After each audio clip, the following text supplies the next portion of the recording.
All right. Hello, everyone, and peace of Christ to all of you. I hope my voice coming good and clear to you. Please, I'm doing it early in purpose because I'm trying to do my broadcast in different times so we can reach out to different countries and different locations. I know that now we will not have too many, but that's fine with me as long we can get give the opportunity for someone who always struggled to be with us because of the time difference. Uh, you know, every day we go on air. The Muslims, they face a struggle. It's not us. And the struggle is very simple. They do not know what to do. They do not know what to say, and they have no answer.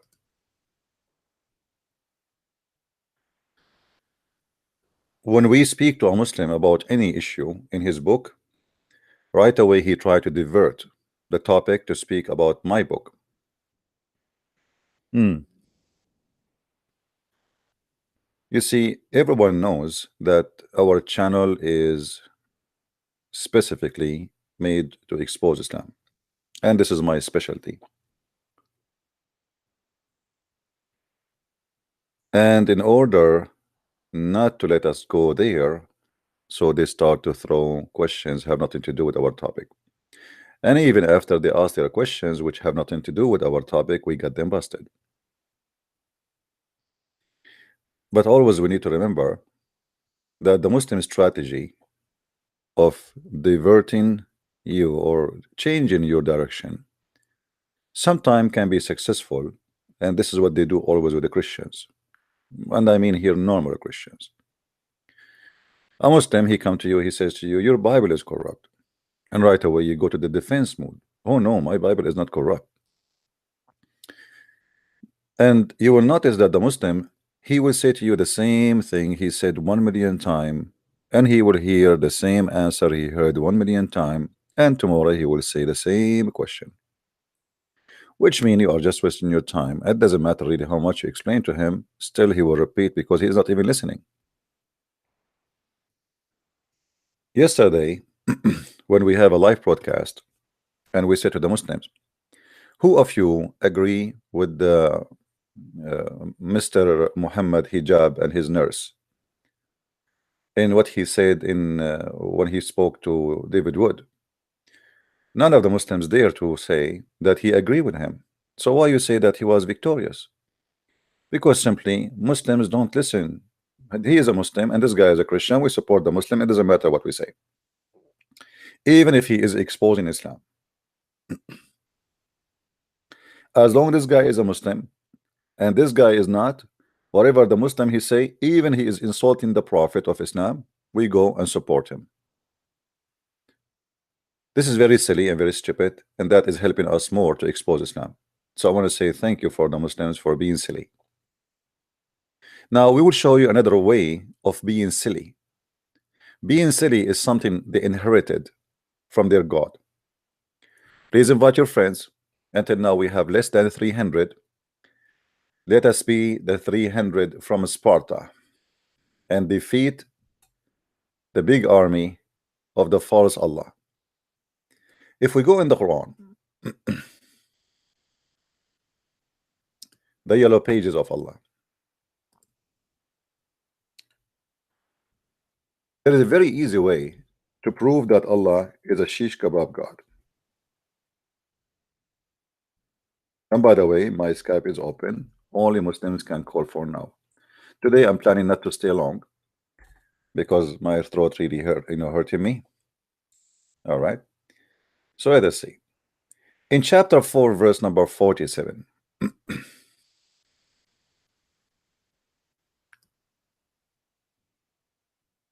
Chapter 4, verse number 47. The God of Islam, which is Muhammad, Aka Muhammad, he is trying to scare and intimidate the Christians and saying to them, if you don't convert to my religion, I will erase the details of your face. I'm going to make your face flat. You will have no eyes, you will have no eyebrows, and you will have your nose going inside your head. How stupid to say such a thing?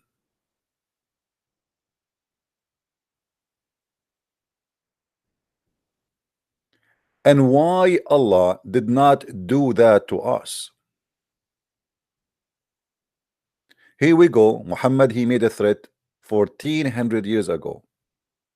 I am a Christian prince. I go every day. I don't believe in Muhammad. I spank Muhammad. I even give him Vaseline each time after we spank him. And Allah is not erasing the details of my face. Muhammad, he spoke to the Christians in his time, and he's saying to them, do it now before we erase your faces. A funny Muslim, he says, no, he will erase their faces in the judgment day. Are you stupid or what? Judgment day, people will go to hell. What is that, erase faces? Who care? And here it says, the same as we did to the one who is cursed in the Sabbath. According to the Quran, those who they are cursed in the Sabbath, Allah, he made them not in the judgment day. He made them already, supposedly, pigs and monkeys. So don't be silly and don't be funny trying to defend the stupidity of your prophet. So when Allah, he made such a decision, or let us say a threat, he exposed himself. Now I'm going to go and see the interpretation for this verse, and let us see what the Muslims in their false interpretation. By the way, all the Muslim books of interpretation, they are not telling the truth. Let me tell you what the interpretation is about, for those who do not know. Books of interpretation is meant only and only to defend Muhammad and his book, not to explain the Quran.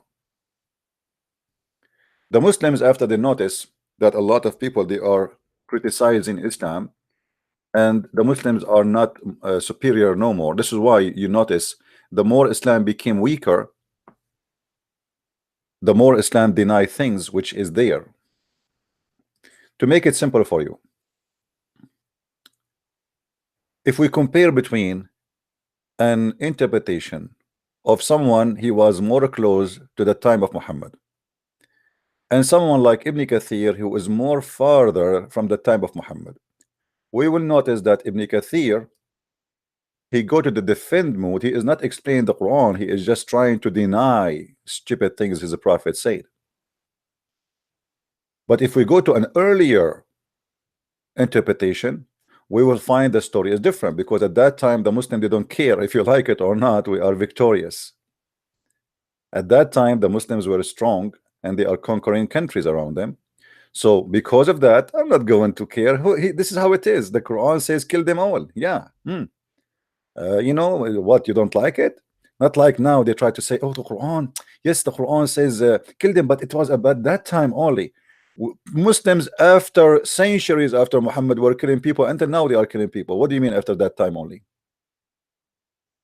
So they try to change the interpretation in order to defend Muhammad, but still you cannot do that. Read with me here. Oh, who you believe, and this is Tafsir al-Jalalain. This is their scholar, not mine. Oh, who you believe, who you have been given the scripture, sorry, believe in what we have revealed of the Quran, confirming what is with you of the Torah. But hold on. If you read the Muslim interpretation or translation, sorry, they change what it says here in Arabic. Do you see here it says believe in what, confirming what is with you. If you go to Islamic translation, if we go here in the verse not itself, does it say confirming what is with you? Look what they say, confirming what was already with you. Already with you. They would already. What does that mean? They don't want to admit that the stupid Quran is confirming the Bible to be accurate, because this is what it says, confirming what is with you. So they try to manipulate the translation to make it look like, no, what was already with you before, like not now. Here we see that things getting exposed, and then confirming what is with you of the Torah before we elaborate. By the way, here it's not about the Torah only, because it says ayyuhalladina utul kitab. Utul kitab is not the Christians, is not the Jews alone, it is the Christians and the Jews. Before we elaborate, oh sorry, obliterate faces, erasing the eyes and the nose uh, and eyebrows in them, and turn them inside out, and make them like naps of a neck, a flat plate, or curse them to transform to apes, and we curse them, we transform them in the Sabbath among what is that? What is that, brother? Let us convert to Islam, brother. I'm terrified. Allah is going to erase my eyebrows. Do you know how much women they spend money these days to make their eyebrows, my brother? Imagine after all the money they spend, especially Muslims, who they are number one in the world who spend money for makeup and perfume and plastic surgery. To the point, if you go to Asia, you will see that every beauty salon they have a big sign says halal plastic surgery. Have you ever heard of a halal plastic surgery? I mean, is it halal to make a breast surgery? Anyway, let it go. They knew that those Abdul, they take anything, it's called halal. I saw with my own eyes a shoe, it says halal. I mean, have you ever heard of a halal shoe? Why, you want to eat it? Are you going to eat the shoe? And by the way, the first one who have a plastic surgery, it was the Prophet, and we can show you the hadith, but after we finish this. But here we notice that the God of Islam, he made a big threat, saying, if you don't convert to my religion, do it now, before. He is giving you warning, before, which means before you die, you are going to do that. من قبل أن نطمس وجوها. Do it now. Do it now, before. And you know how stupid this threat is.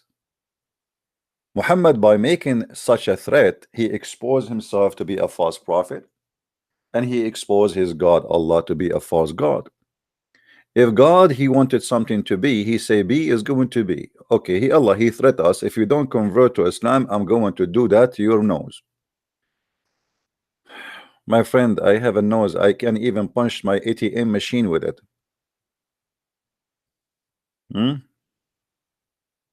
It's like a half-inch tall, I mean long.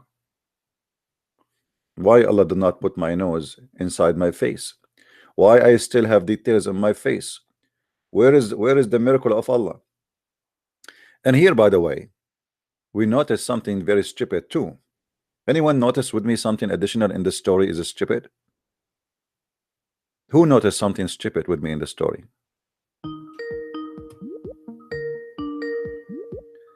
Hey, my friend, if you are not a Muslim, don't call me. Are you a Muslim? Hello? Hello? Yes? Yes, are we live? Yes, we are. Okay, I am from Germany. My English is not so good. All I right. just wanted to ask one question. This guy, you know him, Ramazan, in Germany, Yeah. told us that you use some stupid explanations in relation to satanic verses that you showed Elijah. I wanted to ask, was it Ibn Kathir in Arabic, or was it an explanation, this website on Kingdom Saudi Arabia or something like that? Yeah, I showed in Arabic. What's okay? So what? So he's saying it's lying. Yes, because he says it's not there. And I just Well, want to know if you see, it's I showed the link, I showed the details. He is saying not there. He is a scam. Like, and you know why this coward don't call me and get me busted, and I will put it right now in the screen. What do you think? If he is really brave, why he is sending this poor guy to call me? And somebody told me actually that he heard him saying, "Don't call him. I forbid you from calling him. I forbid you from debating him." Who are you to forbid him? Why are you in control of him? He's a goat. And why he himself, who keeps saying that this guy is lying, don't give me a call. I mean, give me a call. Here we go. Let's say, call me and say, hey, Christian Prince, I challenge you to show me this. Yeah, but he says that it's haram to speak with you. Oh, haram, huh? because you incite the prophet. Okay, hold on, hold on. Well, didn't his prophet, he spoke to those who insulted him? I think he spoke to everybody but you. See, this is a big fat lie. And if it's haram to speak to those who insult the prophet, every Christian he insult the prophet, because the second you don't agree that Muhammad is a prophet, that's mean you are saying that he is a false prophet. The second you say I am a Christian, it's mean you don't believe in Muhammad. That is an insult to Muhammad. That's mean he is not a prophet, and you don't agree that he is a prophet, which mean you are saying he's a false prophet. You say it or not, it is there. So he is a big fat potato, and we can go right now as we speak, live on air. If you have the courage to call me, to do it, and let everybody see. And not only that, I will show it from the book of Asbab al-Nuzul. I will show it from the book of Ibn Abbas. I will show it from At-Tabari. I will show all the interpretation of he wish. You know, I challenge him to call me and tell me which interpretation he like me to read, starting from Ibn Kathir. Yeah, the problem is that this guy can even speak good German. You know, he speaks no English. No problem. Okay, so how he know? Okay, how do he speak Arabic? He speak Arabic well, yes. Okay, so why he don't call me and let us read together? Yeah, I would do love jihad to for see Allah. You see, all the campaign of Muhammad, most of them, like Khalid bin Walid as an example, he used to be the enemy of Muhammad, and then became with Muhammad. Okay, here we go. So Muhammad did not talk to him. Muhammad's daughters used to be the wives of the enemy of Muhammad. Not only they are like you know, like with someone he don't like Muhammad, they are the enemy, which means the enemy of Muhammad was sleeping with his daughters. So what is the excuse that he will not talk to me? And don't you want to make things clear to the Muslims? Here we go, every day there is Muslims leaving Islam. Just a second ago, I have a message from Amir. He said to me that this guy or those guys, they are saying that he is lying about Muhammad. The Muslims, they are fighting over his washing and his nuts and his snot and his garbage. Here we go. This is Sahih al-Bukhari. All right. Yeah. And in Sahih al-Bukhari, it says clearly that the Muslims, they fight over the ablution of the Prophet. Here we go. This says, look how big this hadith. Look how big this hadith.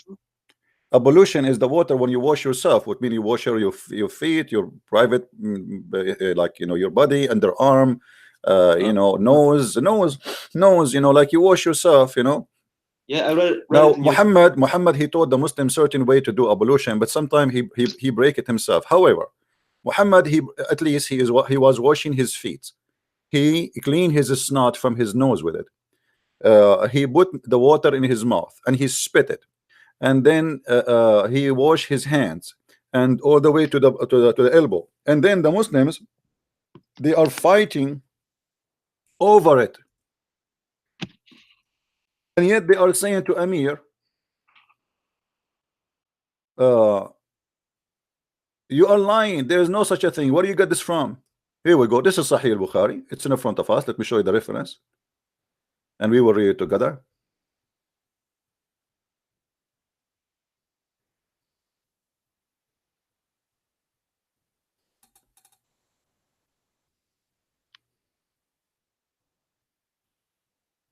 Okay. But why they did that? Did they think because obviously they worship him, you know, because why the Muslims will do that if they are not worshiping him? Let us see. They thought he's God or what? Obviously. Here we go. فوالله ما تنخم رسول الله صلى الله عليه وسلم نخامة إلا وقعت في كف رجل منهم فدلك بها وجهه وجلده. The Prophet, he never spat or he cleaned his nose, like, you know, snot, like, you know, he cleaned his dirt from his nose or from his mouth, but it fell, or a spit, it fell in the hand of one of the believers, which means when he spit or he cleaned his nose, right away the Muslims, they will jump to hold it and they wipe their face and their skin with it. And not only that, they continue وإذا أمرهم ابتدروا أمره وإذا توضأ كادوا يقتتلون على وضوئه. And when he do ablution, which means washing his body with water, they fight over the water of his body. Let us read together the translation, which is going to be obviously a fast translation. Let us see. Okay, read with me. By Allah, whenever Allah messenger spat, do you see it? Do you see the screen, my friend? Yes. Let me zoom in. Let me zoom in so that Abdul they see. This is the truth, and this is Sahih Bukhari. What they want to say is lying. They keep saying they're lying. Let us see who's the liar. By Allah, whenever Allah messenger spat, the spittle would fail in the hand of one of them, i.e. the Prophet companions. He would rub it on his face and his skin, and if he ordered them, they would carry his order immediately. And if he performed ablution, they would struggle to take the remaining water. By the way, he's struggling. It's not correct. It says they fight over it. يقتتلون. They fight together over the leftover of the water. Water what? Water Muhammad, he cleaned his body with it. His feet, his nose, his mouth, etc. So the Muslims are fighting over the dirty water of Muhammad. And this is in the front of our face. Is this Sahih? Sure too, this is Sahih. And it's repeated more than one time. You see, it's not only that. Let us see. Here we go. Again, in the same hadith. In the same hadith, repeat again, the same story.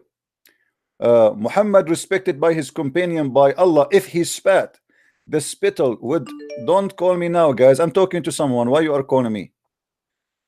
If he spat, the spittle would fall in the hand of one of them, i.e. the Prophet companion, who would rub it in his face and his skin. They are repeating the same thing twice. Now if we go down, let us see the reference. This is a very long hadith. Look how long. This is Sahih al-Bukhari. Here we go. Let them dare to say this is a lie. Do you see the reference, my friend? Yes. Sahih al-Bukhari, hadith number 2731 and 2732. Now, there's other hadith, the Muslim, they are saying to Amir that Christian Prince, he lied to you. Which hadith is that? The hadith that they are using the water of his wash or the washing his clothes to heal the supposedly for the sick. The sick, they come to ask for it. Let us find that.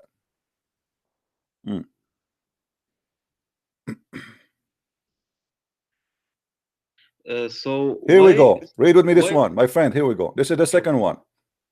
All right, and this is Sahih Muslim, hadith number 2069a. Aisha, she washed the clothes of Muhammad in purpose, and she gave the water of the wash to those who they are sick to heal with it. This is the reference. So why there's sometimes written it's Sahih and sometimes there's nothing? No, this is Sahih. This is additional. It's not in the book. The book, it doesn't say Sahih or not. This is Sahih Muslim. So you see, the books of Sahih are 6 according to Muslim Sunni. So anything there, it should be. This is why it's called the authentic 6. If we go right now to Google, if we go to Google and we search what is the authentic 6, the authentic 6. It's like the Musketeer, you know, the 3 Musketeer. Yeah. The authentic.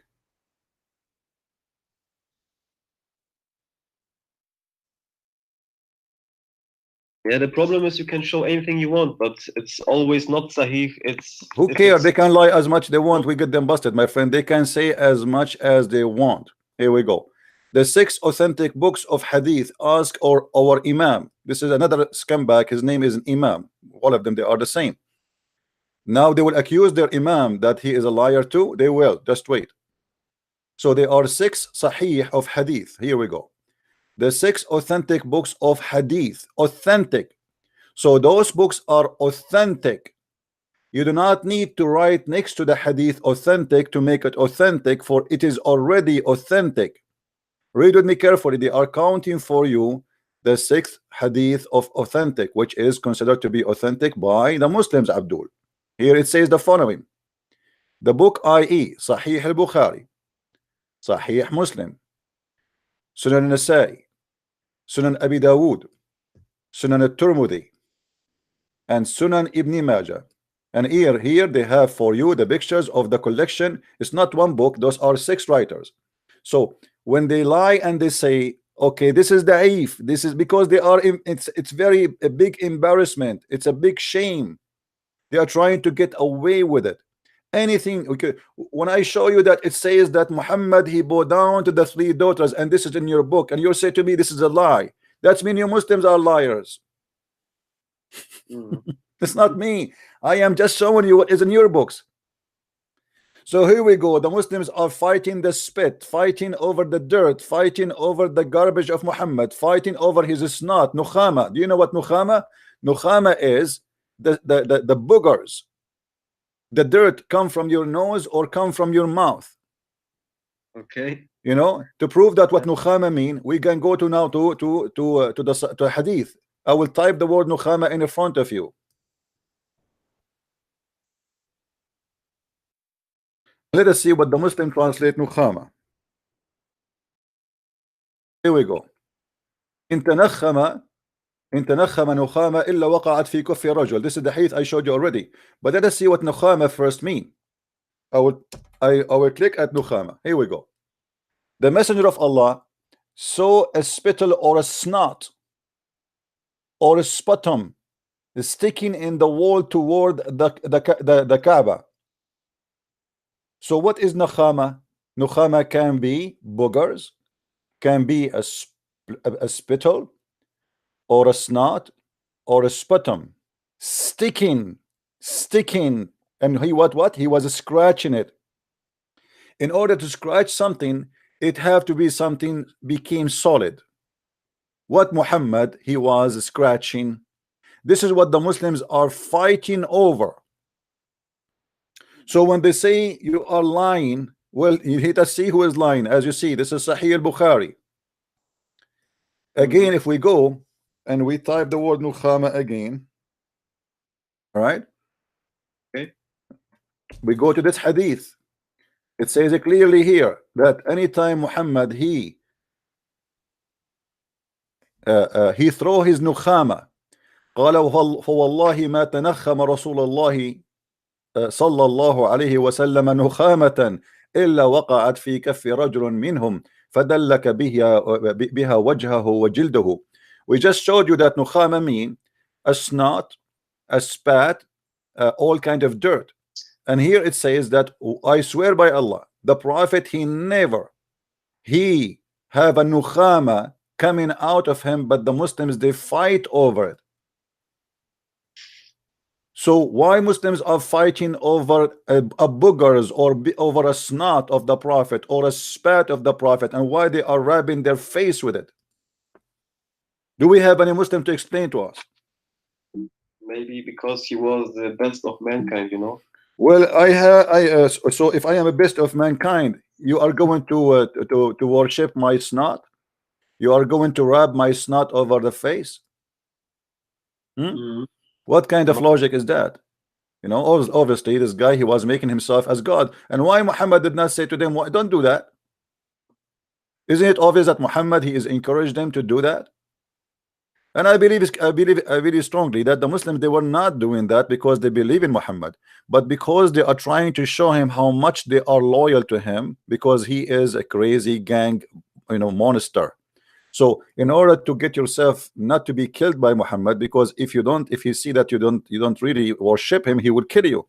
So they are fighting over to show the hypocrisy, so he can give them a better job, give them more money. So the Prophet he spit, I ran over the spit and like I put it on my face, and the Prophet, God bless you, God bless you, my friend. What a scam and what a stupid religion.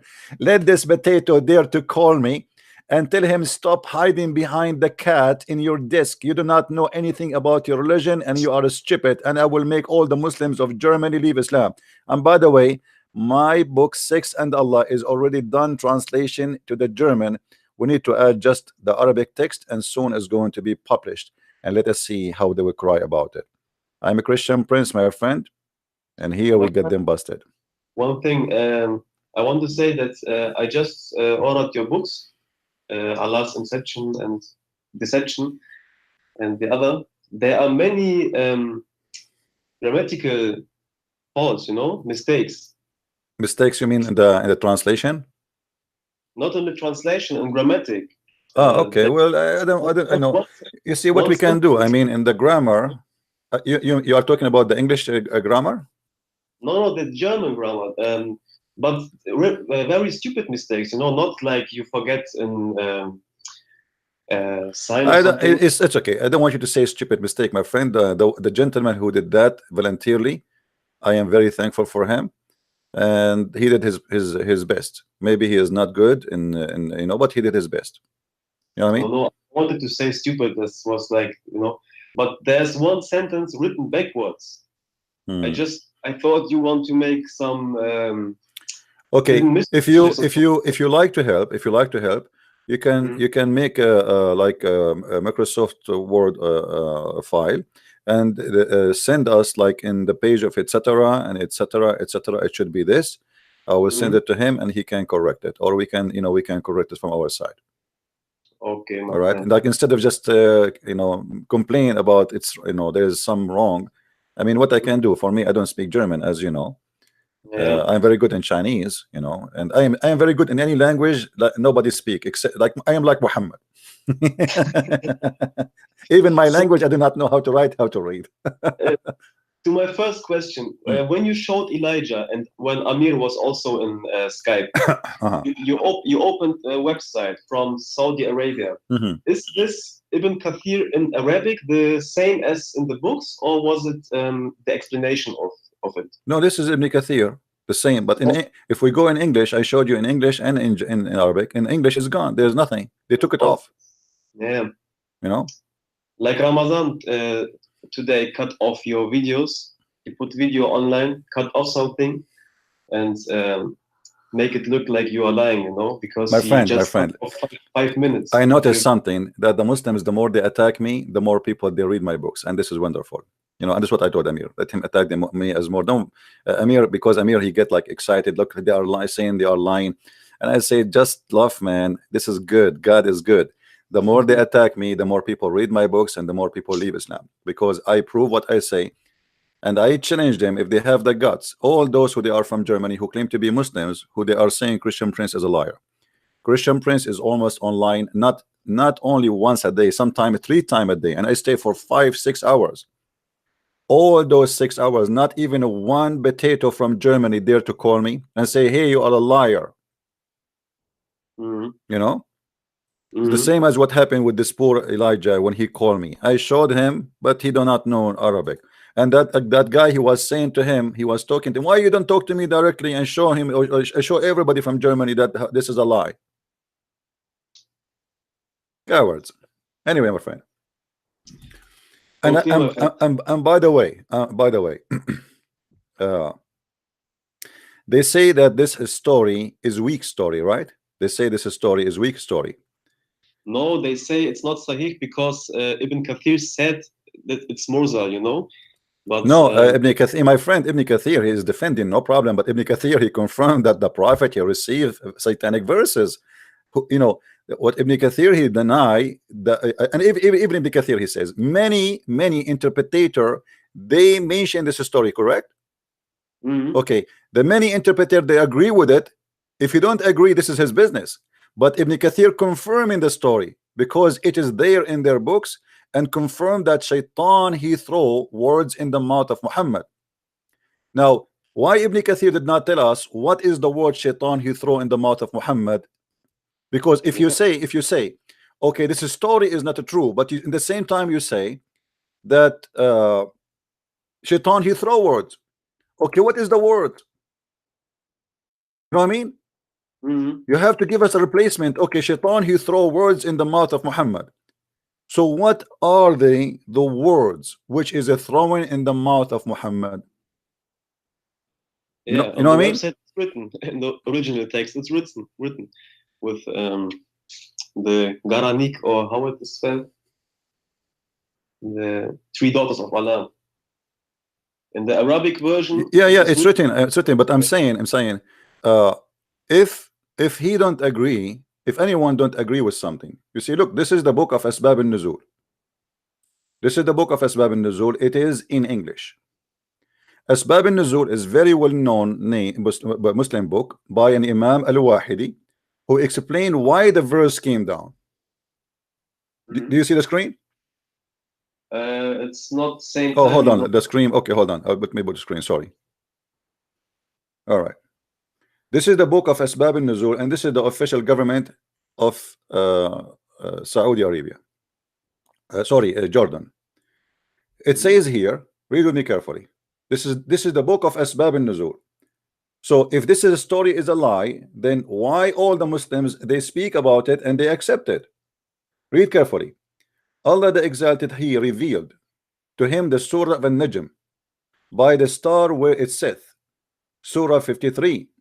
The Messenger of Allah, bless him, give him peace, recite it, but when he reach, have thou upon Allat al-Uzza and Manat the third, the other, the devil put in his tongue what he had secretly wished and hoped for, and said, who is the one now said? Muhammad saying, the mighty crans, the Gharaniq, and their intercession is hoped for. When Quraysh heard, you see the liar, the potato Ramadan, he was saying to Elijah that this was in his mind, and Allah he canceled it before he spoke it. But look what has happened here. They get them busted. When Quraysh heard this, they were very pleased. They heard this. Heard what? Heard him saying that al-Gharaniq al-ula inna shafa'atahunna la turtaja, that the three daughters of Allah, the flying daughters of Allah, the mighty daughters of Allah, their intercession is hoped for. When they heard that, they were pleased with this, and then the Messenger of Allah, give him peace, carried on reciting until the end of the surah, which means he did not stop. He continued, and he put the words about the daughters of Allah, and then he prostrate, and all the Muslims prostrate, and the idolater too, they protested with him too. Why they agreed to prostrate? Because now he mentioned the three daughters of Allah in his prayer. Then look at this, and all those who were present, all those who present, whether Muslims or disbeliever, protest, expect Al-Walid ibn al-Mughira and Abu Yahya, whatever is Sa'id, because they were simply, they are very old, so they were not able to prostrate. So all the Muslims and non-Muslims, they bow down when Muhammad he recited the three daughters of Allah. And read carefully with me here. And could not prostrate because they are old in age. And then after that they said, Muhammad has mentioned our idol with complimentary terms, which mean he praised them. We know that Allah give lives and take it away. He created, provide sustenance, sustains. But these idols of ours are will intercede for us and with him. And now Muhammad he associated them. We are all with him. So now and this is the point. Muhammad he said that because he wanted them to join him. So now we make a decision to accept Muhammad as a prophet because he agreed to associate Allah with the three daughters of Allah, and because he did that, he announced that. So we will join Muhammad. That evening, Gabriel, peace be upon him, went to the Messenger of Allah, bless him, and give him peace, and said, what you have done, huh? You idiot, Ramazan, what you have done, you idiot donkey. Ramazan, are you there, Ramazan? The Prophet, he said, Prophet Ramazan, he said, what I did? He said, you recite to the people which I did not bring to you. From Allah glorifying is he, and you said it is not say to you. So if this is a story is a lie, why here is reported as a true story, even Jibril coming later? We go to page number 2 to continue the story. The Messenger of Allah, give him peace, felt very saddened and was greatly scared of Allah, and Allah the Exalted revealed the verse upon Quraysh. Muhammad, he has regretted and he mentioned regarding the status of al-idols of al-Uzza, etc. So you see here that that it confirmed the story again, and nowhere it says that this is a lie. So if a Christian prince is lying, that's mean you Muslims are liars, because I am reading the story in front of you. Here we go. This is the end of the 2 pages speaking about this story. Where it says that this is a fabrication? Nowhere. It says even that the prophet became scared. The prophet became terrified. Jibril came to him and he said to him, you stupid, what you did, what you have done. Who can refute that? It's obviously. And the Quran confirm it, because the Quran says, and Allah will cancel whatever shaitan he put there, he will cancel. So he will cancel what? Okay, it is, if it is not the 3 daughters of Allah, Allah will cancel what exactly? So they try to resist the proofs. And not only that, you know, this is Ibn Kathir. Here we go. This is Ibn Kathir. This is the official government website of the Kingdom of Saudi Arabia. Let us show the details of the whip in the top. Here we go. This is Quran.ksu.edu.sa, and this is the verse, and this is Ibn Kathir, and this is page number 338, and the story in the front of us, which we cannot find at all in the English translation. And this is the problem. They are victims of the translation, like you said before. They cannot do that with me, my friend. I am here to get them busted. They cannot do that. All right? Yes. They cannot. And if Ibn Kathir, he is saying something, he is saying his opinion, but as you see, the scholars, they agree with this story. And now the Muslim, they are trying to say, oh, you know, there is someone, he did not believe in this story, but it's there, the story, even in the book of Ibn Kathir. And not only that, Ibn Kathir, he confirmed that yes, shaitan, he throw in his words in his mouth. وقال قتادة, read with me carefully. كان النبي صلى الله عليه وسلم يصلي عند المقام إذا نعس فألقى الشيطان على لسانه وإن شفاعتهن لترتجى وإنها لمع الغرانيق العلا فحفظها المشركون وأجرى الشيطان في إن نبي الله قد قرأها. So he is saying, Qatada said that the shaitan, he throw in the mouth of the prophet that the 3 daughters of Allah, their intercession is a must, and they are the goddess, the high goddess. This is what it says. And he is not saying here, you know, and he's quoting story after story. But if we go in the English, we don't find the story. Where is this story? It's gone.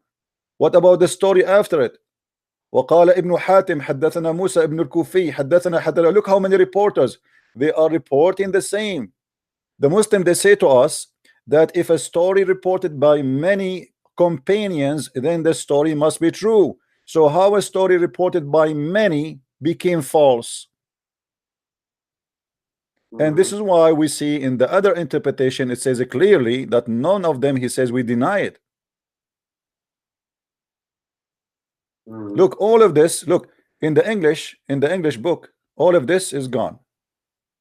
All of this is gone. We cannot find it. Yes, and that's the problem. Not only that, they said that the hadith about Muhammad, he killed a man because of his jealousy, right? And they said this hadith is weak. Don't they say that? I don't know the story, but yeah, I can imagine. Yeah, but the story, you know, we found it in Al-Albani.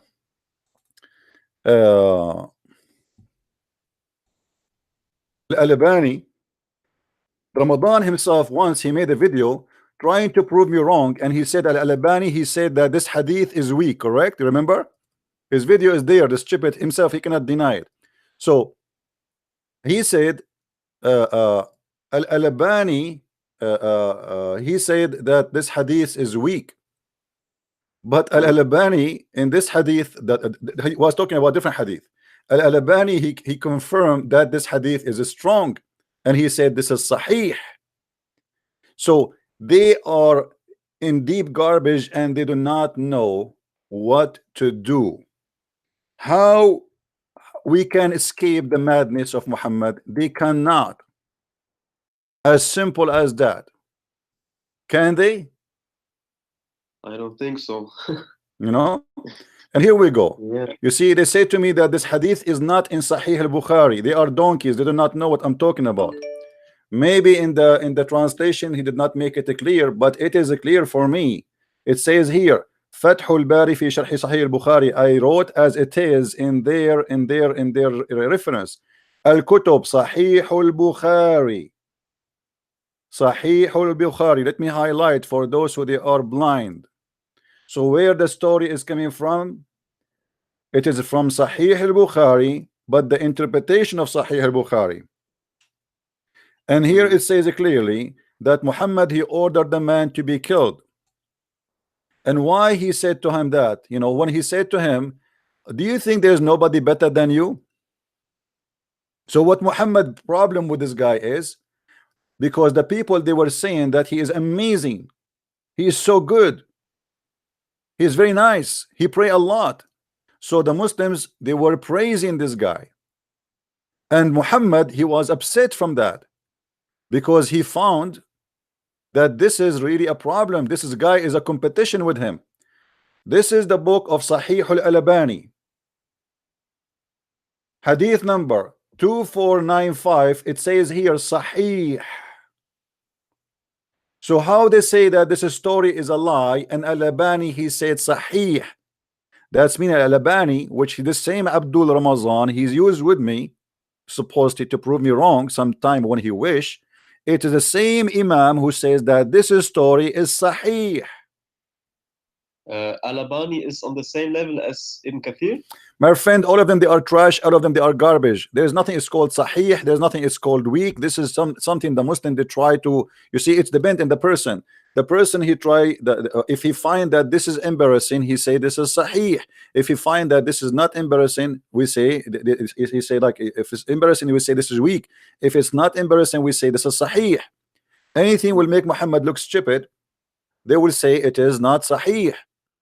But this is depend on how, you know, like in the person himself, if he find it offending. Even Ibn Ishaq, when he collected tons of his stories about the biography of Muhammad, he said from the beginning, any story which is not fit with the prophet, we throw it out. Who are you to throw it out? What if it's true? So he became the judge of what fit, what not fit. Whatever make Muhammad look ugly, we are going to take it and throw it away. All right, my friend. And here we go. This is a story in front of us, and it says Sahih. This is, let me zoom in. Here we go. وإسناده صحيح على شرط مسلم. He says, and this is, and the isnad is Sahih, as in the condition of Muslim.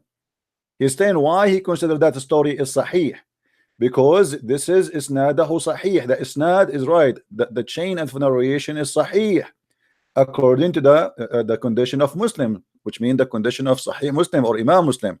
And here he says, hadith number, let me be sure that it appearing in the screen, hadith number 2495. I'm going to post it in the chat, and I challenge any Muslim to tell me I'm lying. How you can say so? How it is Sahih if it's a lie? Al-Albani, he worked for me. Here we go. I am going to copy the link, and I will post it in the text in the chat. Any Muslim is watching, any Muslim is listening, any Muslim he hear me, any Muslim have ears, he can open the link and he can read it, and he can let me what's going on.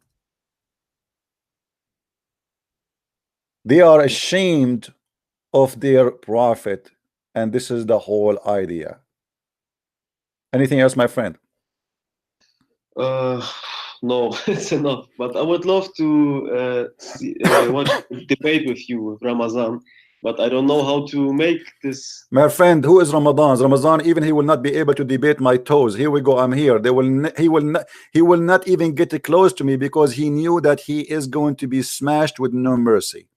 This is why they avoid me, my friend. My problem is that when you look at the commentary on YouTube on the videos, the German Muslims, they are like on hijab debate, you know, they clapping and whoa, you are so great. But he is lying, you know, and I follow your videos. I know that you don't lie, but I know that he is lying, and the people believe him, you know.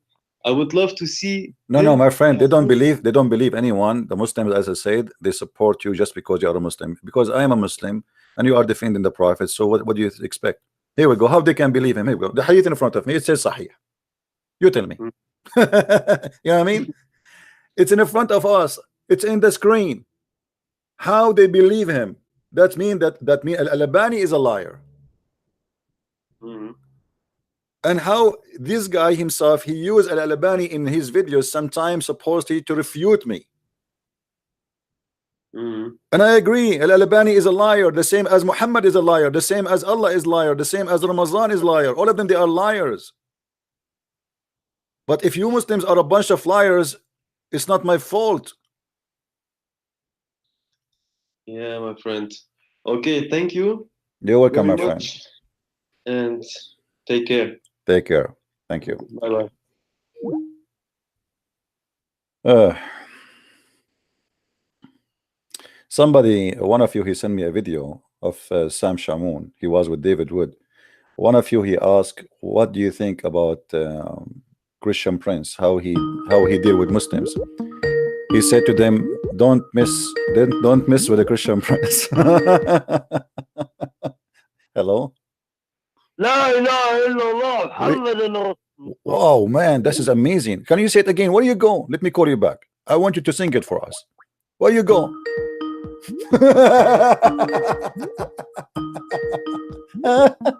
Answer. I want you to say it again. He's not answering. The devil is angry. La la la la la la. And the hummus adullah. I like hummus. Stupid coward. You don't want to talk again? La ilaha illallah. Huh?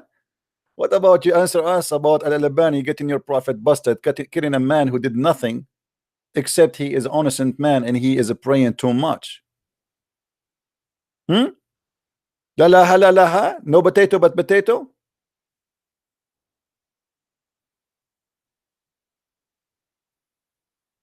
No potato but potato. No potato. Takbir. Take a beer. Take a beer. No potato but potato. You want to debate Christian Prince? Please try. Please. I beg you. I beg your pardon.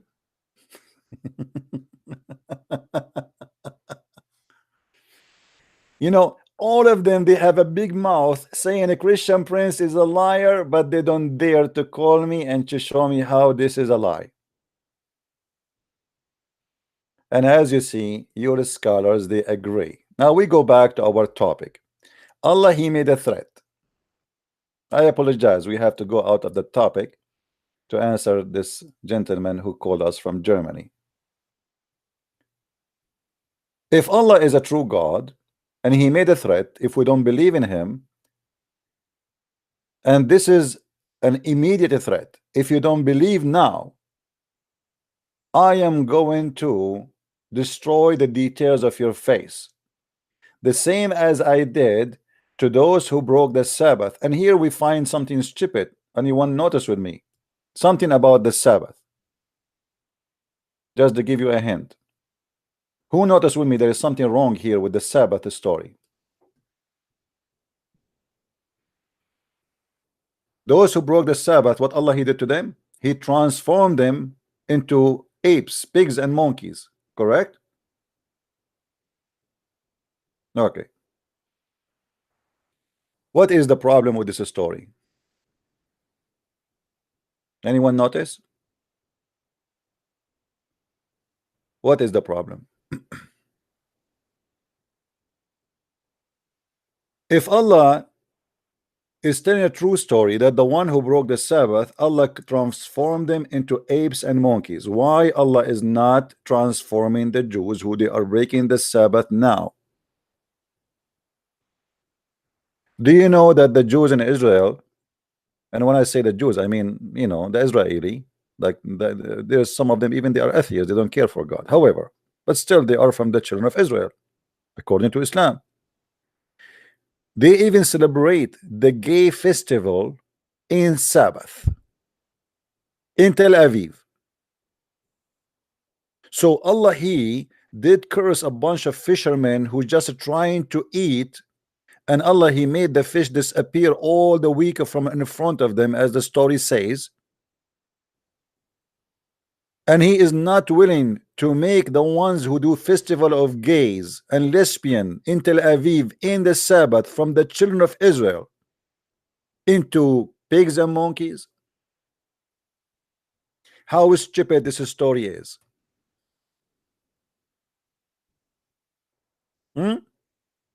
How stupid literally this story is.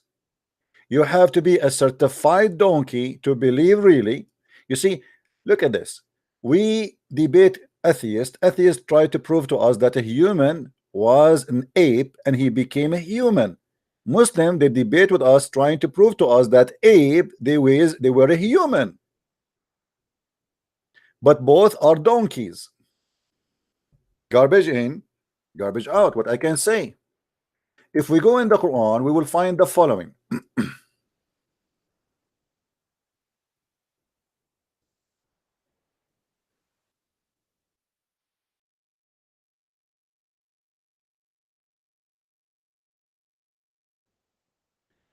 Chapter 2, verse number 65, it says, do you know that those who broke the Sabbath, Allah, He made them pigs and monkeys? Chapter 7, verse 106, it says exactly the same. All right? The same. If we go here,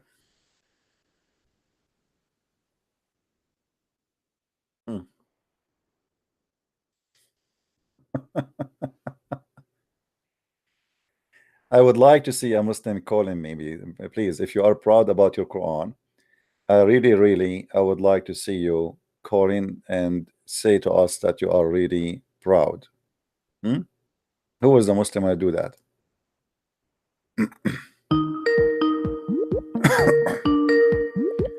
He will say to me, Allahu Akbar. Hello? Here we go. This is what the Muslims can do. This is a Muslimah, she is giving birth from the wrong location. Do we have any Muslim would like to call us? All those stories in the front of us is garbage. Anyone? Hello? It is me you are looking for? Any Abdul?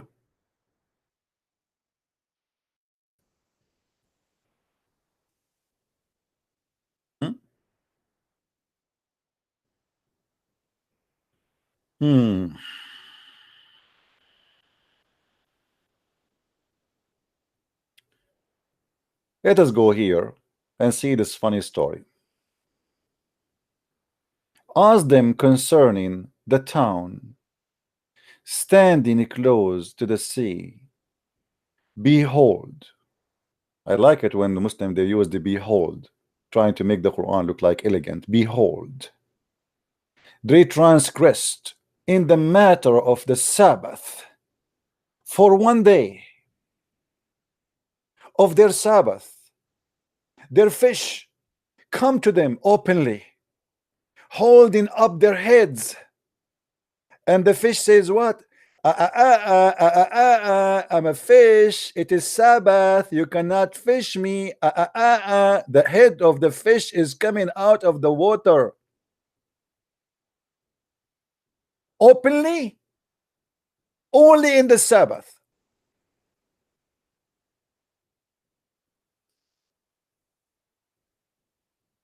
And this was a trial from Allah, which means Allah, He decide He will make the fish come only in the Sabbath.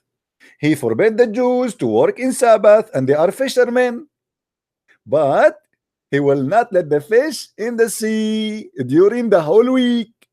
But in Sabbath, the fish come in front of the beach. They walk with the bikini. I am a fish, you cannot fish me. You are a Jew, you cannot hold me. Because Allah, He protected me. Today it is Saturday, you cannot touch me. Takbir! What a stupid cult.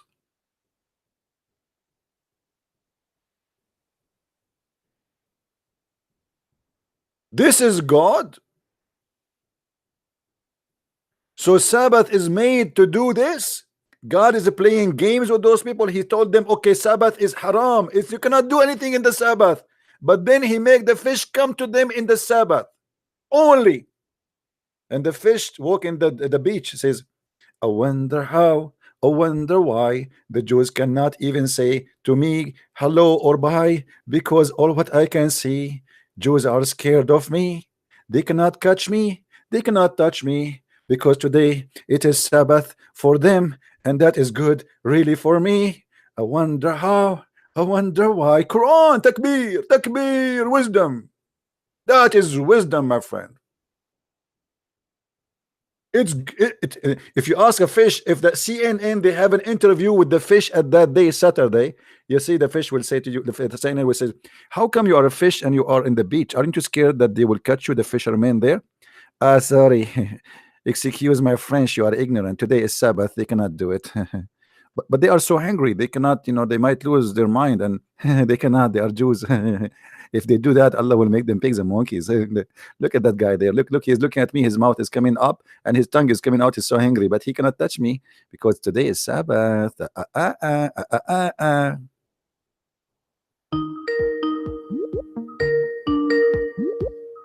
Hmm? Are you going to shout Allahu Akbar? Say Allahu Akbar. Allahu Akbar. Wow. I know it. And look what he called himself. This is the Dean Show. This is the Dean Show. The Dean Show? Oh, man, the best Dean Show, my friend, is here. The best Dean Show is here. You are live in the Dean Show. This is the Dean Show. I'm showing the whole world how stupid your Dean. The word Dean means religion, by the way. Allahu Akbar. And you notice that he is like a giving birth. A lot of pain there. Refute me. Show me. Answer me. Silence me. Hey, David Wood, silence me. Answer me. Show me. Hello?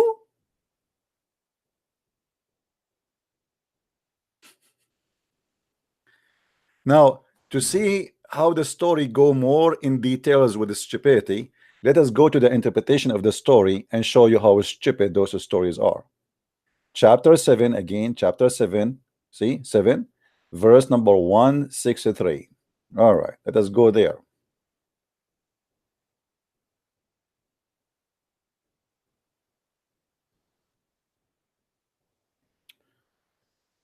Oh boy, stupidity is amazing. Takbir, Allah, takbir. I suppose like he made a victory to Allah now. Everybody is, you are making fun of your God, my friend. Everybody is laughing. Okay, this is the interpretation. What they will say, Christian Prince is lying to you. Read and laugh. And question them, Muhammad.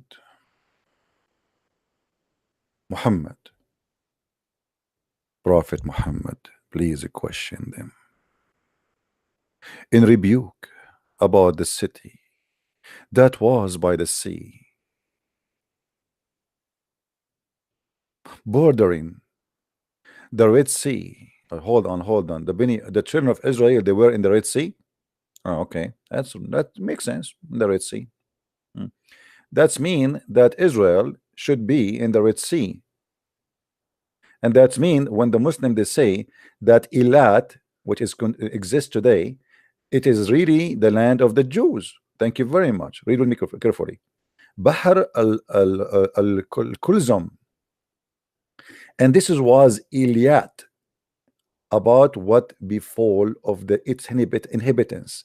How they would transgress, violate the Sabbath by fishing, which they had been commanded not to do on that day.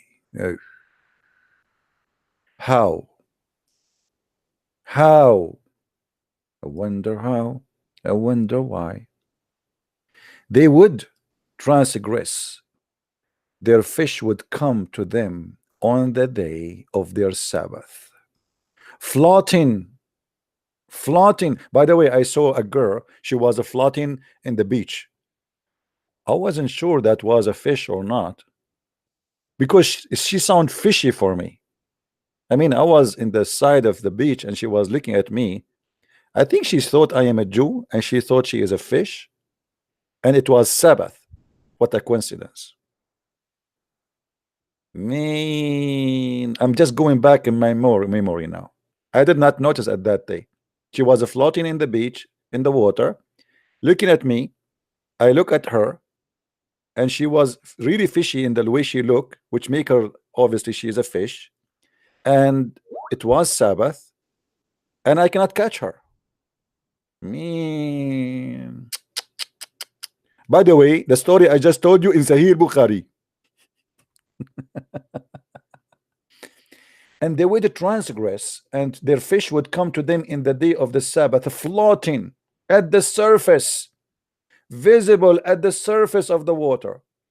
But on the day they did not observe the Sabbath, which means it's not Sabbath, when they would try to do like to fish, the fish does not come.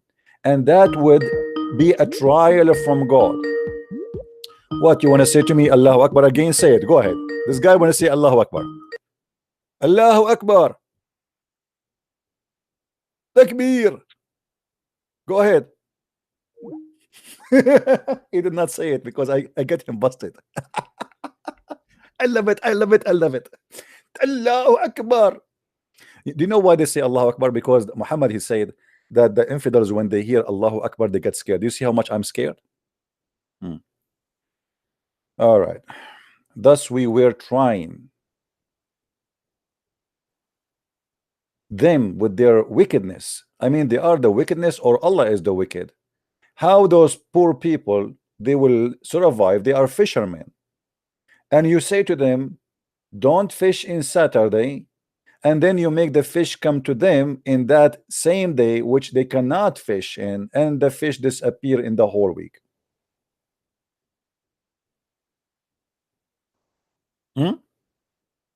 We changed the translation, sorry, the interpretation. This is Ibn Abbas. Ask them, the Jews, O Muhammad, of the township, about the story of the township called Ailah, that was by the sea. How they did break the Sabbath. They used to transgress on the Sabbath by taking the fish. How their big fish come into them visibly, scores and scores of them, from the deep inside up to the shore, upon their Sabbath day, on the day when they did not keep the Sabbath, come to them, into them. Man, what a drama. Actually, a drama become more exciting if we go to Ibn Kathir. Let us go there. I mean, why we want to miss Ibn Kathir, my friend? Let us go to Ibn Kathir, the one who defend Islam always. This is Ibn Kathir, chapter 7, verse number 163.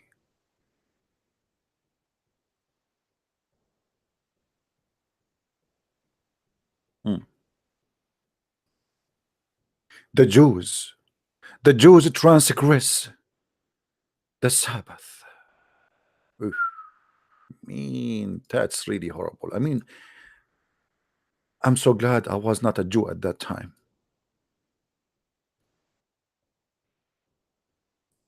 Ask them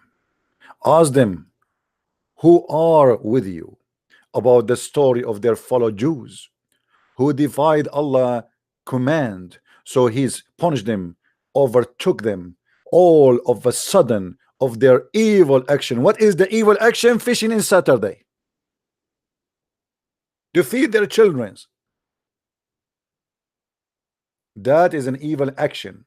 Okay, Muslims, I have a question for you. Why Allah did not keep the Sabbath for the Abdul?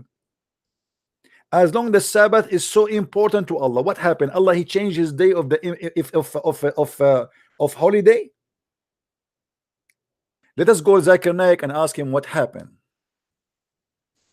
Tadadun, tadadun, tadadun, tadadun, tadadun, tadadun. Hello? I told you 1,000,000 times, don't call me. I'm sick of you. You know what? I'm going to leave Islam. Please just let me alone. I'm going to change my name. I'm going to change my religion. I'm going to convert and become a Buddha. Just leave me alone. Brother Zakir Naik, take it easy, man. I just have a question for you. I mean, you do not need to leave Islam and change your name. And I mean, take it easy. It's just a question. Are you sure it's a question? You never asked me a question. All your question is crazy, and you are crazy, and you are making me crazy, and all of them are crazy. Okay, brother. How Allah he cursed the Jews just for fishing in Saturday, but Allah will not curse a Jew for raping a woman? This is a very good question. Actually, you got me busted. I have to admit. Go to the second question. How come Allah will make the Jews pigs and monkeys for fishing on Saturday, but he will not make a Jew pig and monkey for raping a child? That is a good point. Go to the third question. Why Allah will make a Jew pig and monkey for fishing in Saturday, but he will not make the Jews today pigs and monkeys for celebrating gays and lesbian festival in Saturday? That is a very good point too. Go to verse number 4. How come Allah he did not make you a pig and monkey when you are saying stupid things about his book? I'm not sure about that. Thank you very much. I have to go now. Thank you.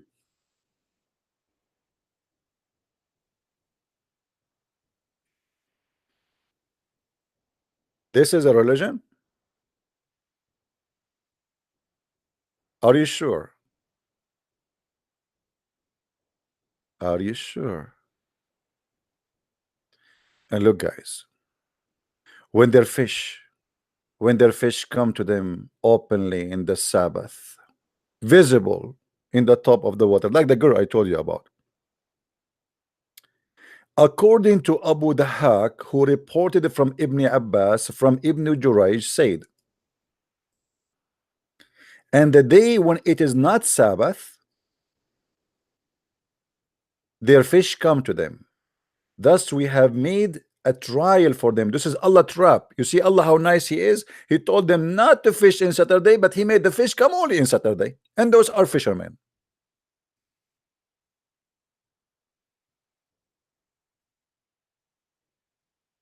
Do we have any Abdul? He is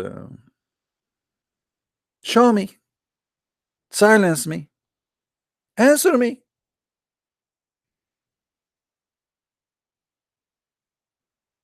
Brother Muhammad, each time I remember you saying that, I imagine you like a belly dancer in the stage.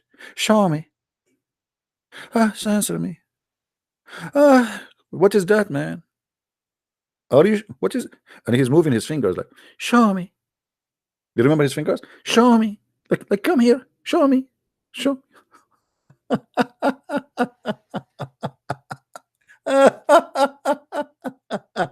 Where are you to show me, Abdul? I am here. Why the Muslims are not calling me to show me? Shushu? A shushu religion. Who is the stupid you want to believe in such a story? By the way, Muhammad, he is very genius. He discovered too that Allah he made the Jews rats. Yes, he made them rats.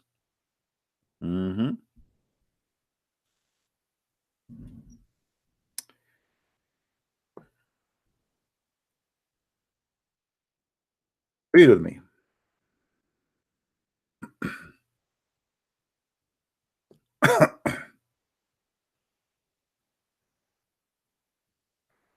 Here you notice how Muhammad is really a person who obviously is a scientist too.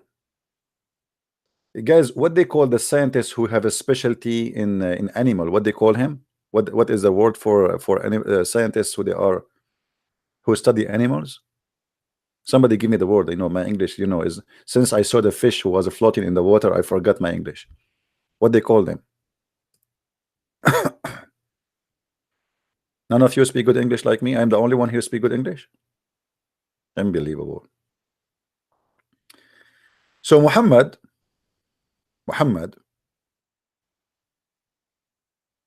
zoologist. Don't tell me that he is from the Zolo tribe in Africa. He is not. Those are nice people. Zoologist. Okay, I need like 2 weeks to learn how to say it.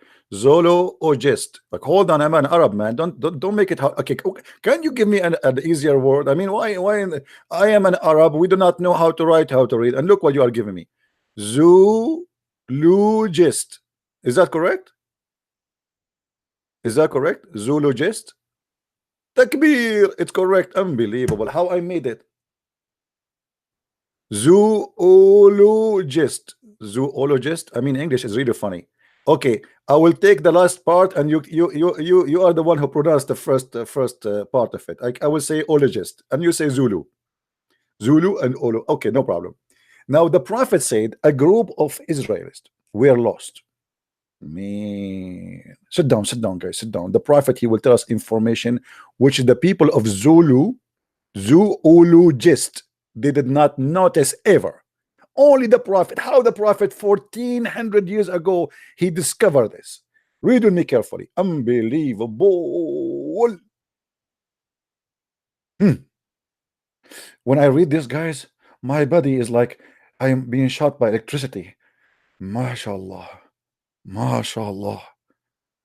I don't know if you feel it too. Read. The prophet, he said, a group of Israelis were lost. They are lost.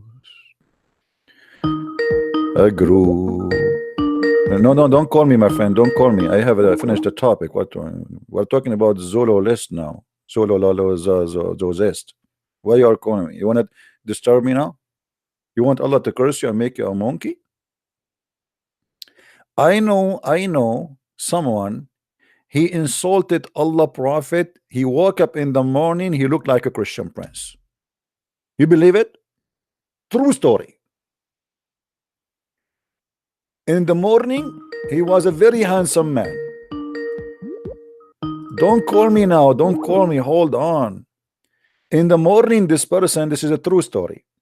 In the morning, he was a very handsome man. He said something wrong about Allah and the Prophet. Guess what, brother? He woke up in the morning and he looked like a Christian prince. Why you are calling me, my friend? Why you keep calling me? Hello?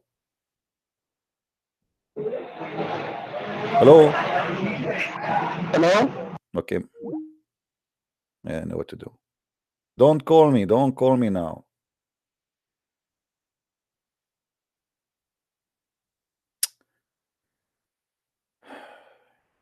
I feel sorry for that guy. I mean, you say something wrong about Allah and you look like Christian prince now.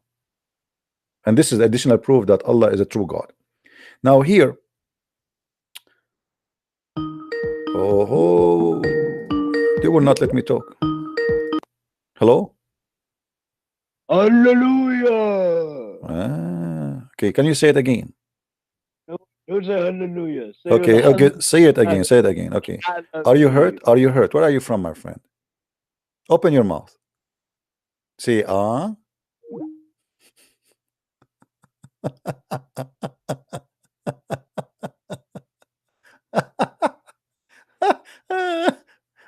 Oh boy. Oh. Honestly, guys, honestly, be honest with me. Isn't it this is the best comedy show ever you have? Be honest with me. Can you find better in the cable TV? If you open the cable right now, are you going to find something more funny than this? No way. It's impossible, brother. It's impossible. Okay. Oh boy. So anyway, the prophet said And please show respect. Silence. Silence, everybody. The prophet said. Are you stupid or what? When the prophet said, everybody stop talking. A group of Israelis were lost. Nobody knows. Nobody knows. And this is what is killing me. Muhammad, for the sake of Allah's shin, how nobody knows but you know? You just said nobody knows. I mean, who is the stupid here? Nobody knows. Nobody knows. Nobody know, nobody know, nobody know, nobody, da-da-dum, nobody. Nobody know, nobody know, nobody know, nobody.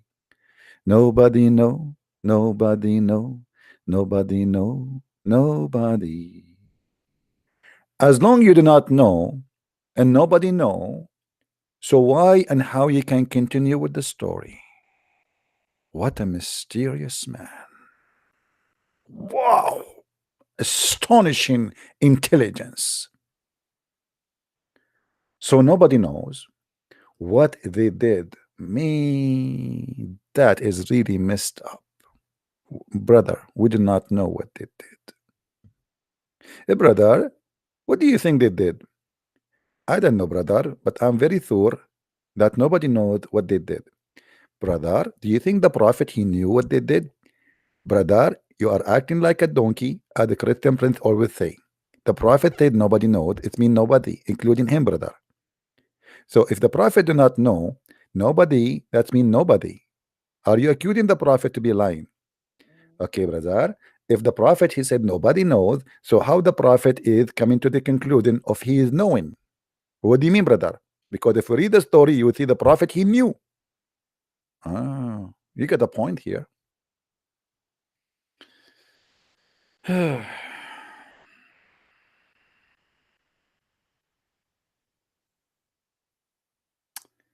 All right. And here, Muhammad, you will notice the other side of Muhammad, the deep thinker. The what? The deep thinker. Not like Christian Prince. No way. Look what happened. But I do not see them. But I do not see them except they were cursed. Oof, oof, oof, oof, oof. Mean. How good the conclusion. But I do not see them, but they are cursed. Except they are cursed. And changed into rats. What? Rats? Mickey Mouse? The Jews, they became Mickey Mouse? What a sad day. Brother Jack Shalom, I really apologize from you because 2 years ago I killed one of your people in my kitchen. Brother, I don't know. At that time, I do not know. How I know I'm killing a Jew? I thought it's a rat, but it turned to be a Jew. Now they will accuse me to be a Nazi. They will accuse me that I was working with Hitler. I will be arrested. Hey guys, I have to go because I want to hide the crime because I throw that rat in the backyard of mine. I'm sure now somebody is calling the FBI immediately and I have to hide the evidence. I mean, look at this deep thinker prophet. And by the way, this is Sahih al-Bukhari. Don't tell me this is a weak hadith. Eh? This is Sahih al-Bukhari. Sahih al-Bukhari. I love you a lot. Sahih Bukhari. Very beautiful. I see a cat. Honest to God, I see a cat in the front of my window. I just said a rat and the cat is coming. Here we go. And now we knew who is the enemy of the Jews. It is the cat. It's a big white cat. Right away, honest to my Lord, I'm not lying. The cat is just coming. I never saw this cat coming here. Why this cat is coming here? Huh? It's a miracle. I just said rats. We have the cat. Me. Allah is all powerful. Now, shall we continue the story?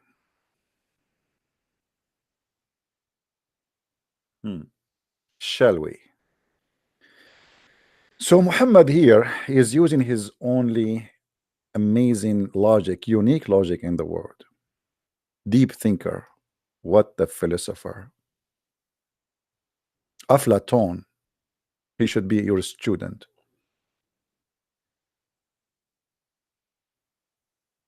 You are the guru of logic and meditation. I think Muhammad, when he came with this conclusion, he was practicing the yoga.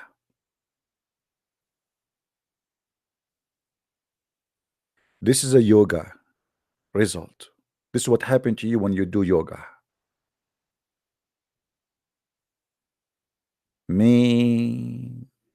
Let us continue the story.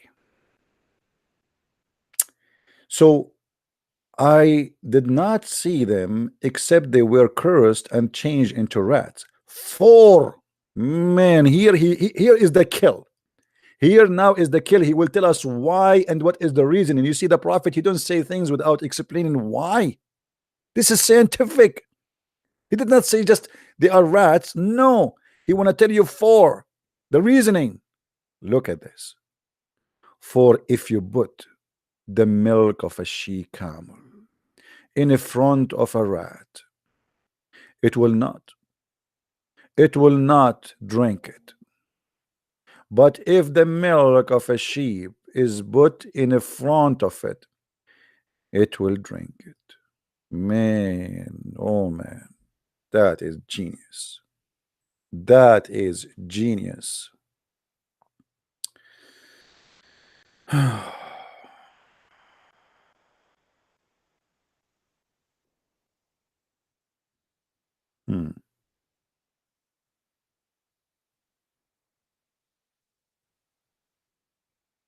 So based on the logic of a prophet Muhammad, if we put beer in the front of a rat and the rat that did not drink beer, that means the rat is a Muslim. If we put vodka in the front of a donkey and the donkey refused to drink the vodka, does that mean he's a Muslim? The prophet of Allah here, he is using his special intellect and a very high IQ, super IQ. Brother, obviously Muhammad, he have in his house a rat who is an Orthodox Jew, not a normal Jew. Isn't it obvious? Be honest with me. This is a rat who is like, now he became a rat. Allah, he cursed him, but yet still he is going to keep the Orthodox teaching. So beautiful. I'm really touched and inspired. Muhammad is the best, and forget about the rest. It's not easy, my friend. It's not easy to be a prophet, and it's impossible to be like Muhammad. Who can beat this logic and science? I'm very thankful for this rat who is keeping all the orders of Allah, even though he became a rat.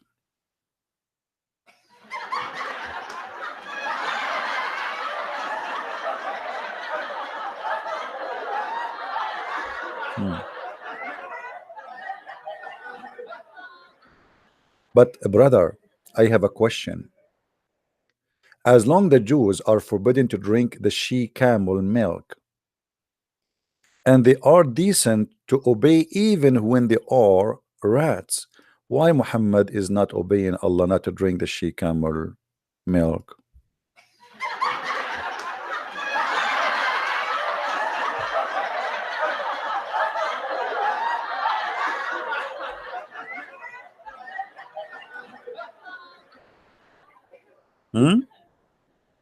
The Jews, they cannot eat or drink, they cannot eat the meat of the camel, They cannot drink the she camel milk, and Muhammad, he knew that. And because of that, he knew that this is the order of Allah was given to them supposedly. So why Muhammad drinking the she camel and eating the camel if he is following the same God of the Jews who forbid the Jews from doing that? And Abdul in the bushes can tell us, please.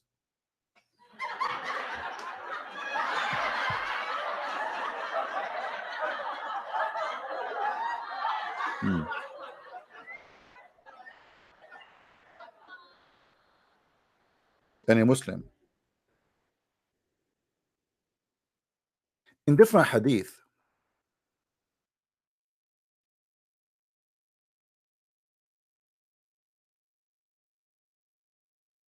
Muhammad, he claimed that the Jews, they become lizard.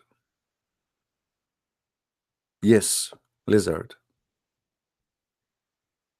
How Muhammad he noticed that they are lizard? Anyone knows? Who remember?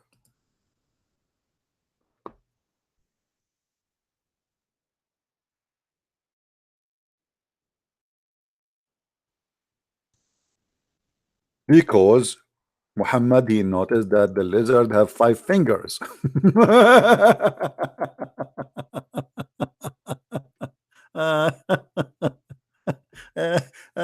Sorry guys, this is too much. This is too much. I mean, this guy is super intelligent, man. And you are telling me that Muhammad is not a prophet?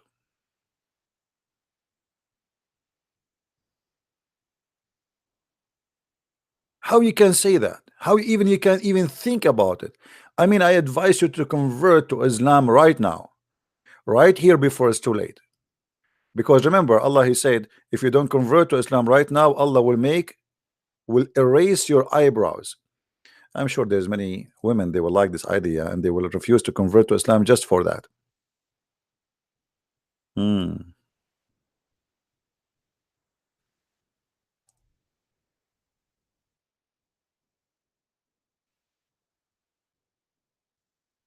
we have any Muslim have any comment?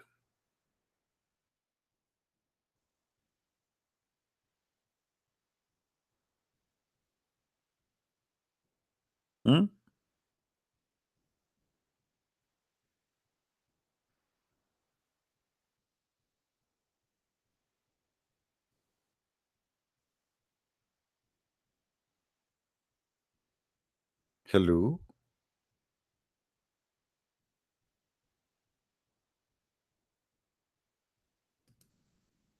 Look like the Muslims today is so quiet, and they are. Okay, Raja, call me. What do you want to say, Raja? Call me.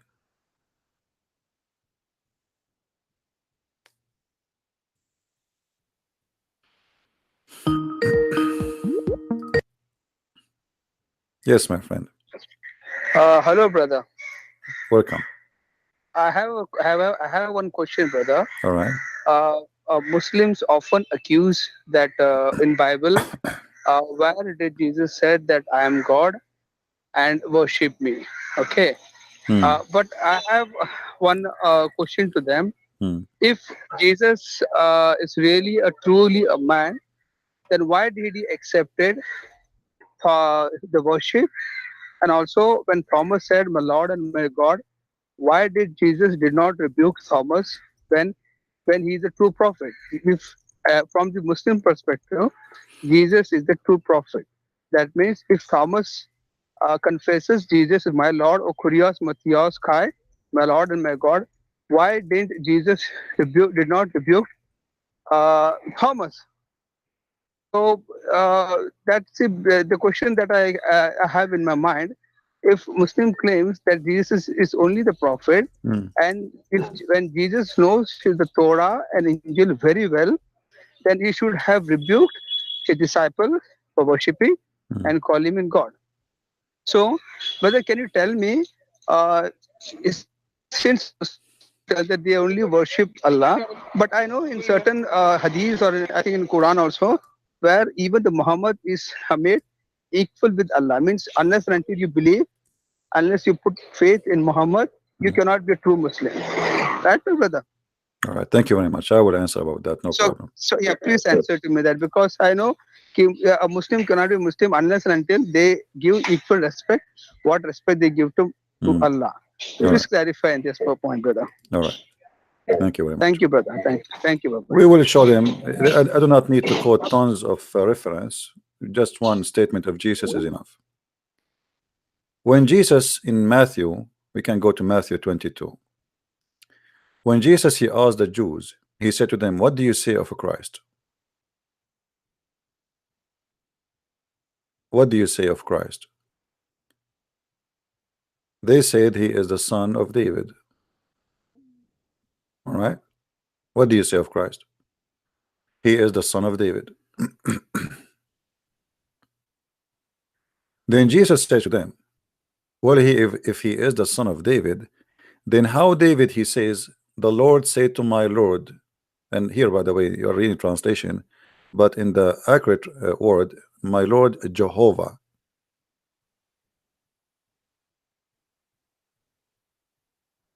If Jesus saying to the Jews, debating the Jews about who is a Christ, and saying that David, who is a king, he is the highest authority, he is the best man ever the Jews have as a king, they are so proud of him.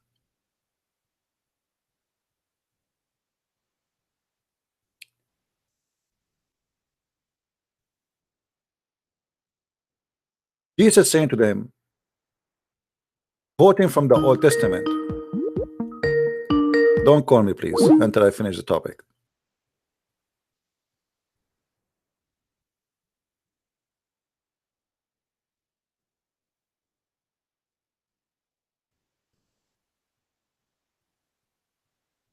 If just he is the son of David, as you are saying, he is a son of David, then how David he call him my Lord? Let me show you the verses. I was just looking for a better accurate translation so we can read together.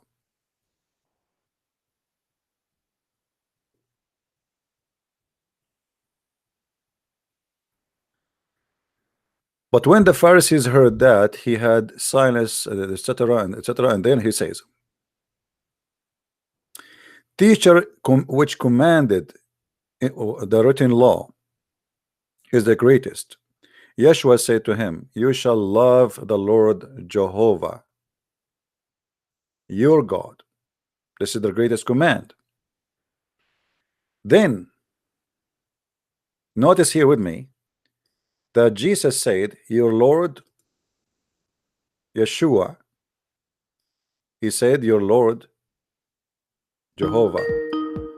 Don't call me, my friend. Don't call me. Don't call me. What's wrong with people? What's wrong with people? Should I exit Skype? Let me exit. Here we go.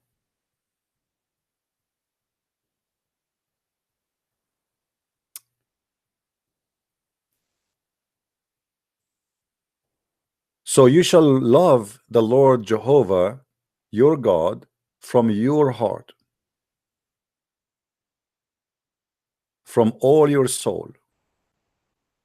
And then he said to them, after he told them the commands, but as the Pharisees was assembled, Yeshua asked them, and he said, what are you saying about the Messiah, the Messiah? Whose son is he? They were saying to him, the son of David. He said, who he? Yeshua, Jesus the Christ. And how David by the Spirit called him the Lord Jehovah, for he said.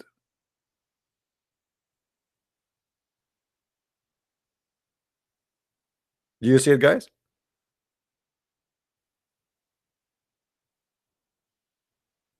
The Lord Jehovah, for he said. The Lord Jehovah said to my Lord, sit at my right hand until I place your enemy under your feet. If therefore called him, if therefore David called him the Lord Jehovah, how he is his son. And the funny Abduls, they are copy paste. They say to us, where Jesus said, I am God, worship me. They ask him, what is the greatest command?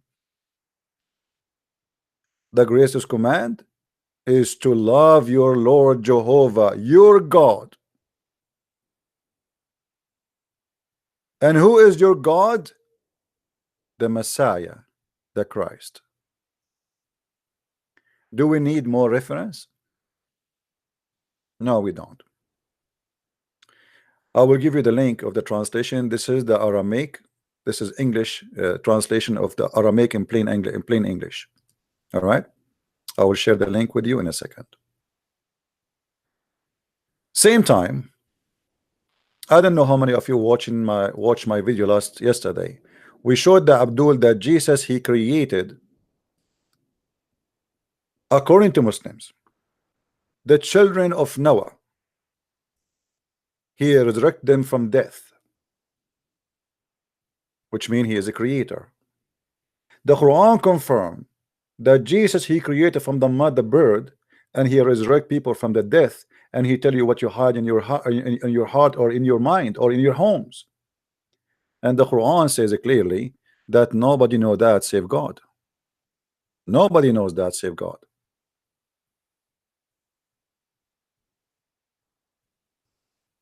And the irony is that we are debating about Jesus if he is God, and we are debating about Muhammad if he is a child molester.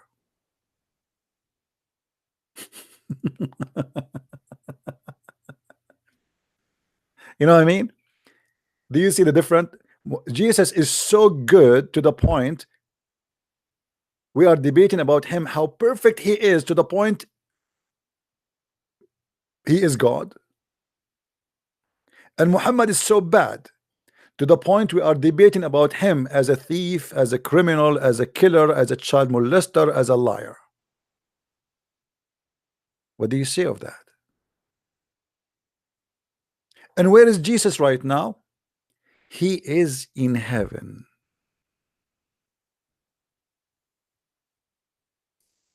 He is in heaven. Why every human being is down on earth, dead, dust, in the darkness of the sand, yet the Messiah is alive for thousands of years. And not only that, the one who will accomplish everything is the Messiah, even in the cult of Islam. It's like watching a movie and then you say to me that the hero of the movie is the guy who killed in the beginning by poison, and Jesus is not the hero, but he is the one who is going to come back, kill the devil, destroy everything against God, and bring victory. And yet you want to say to me that Muhammad is the hero of the movie. What a nice drama.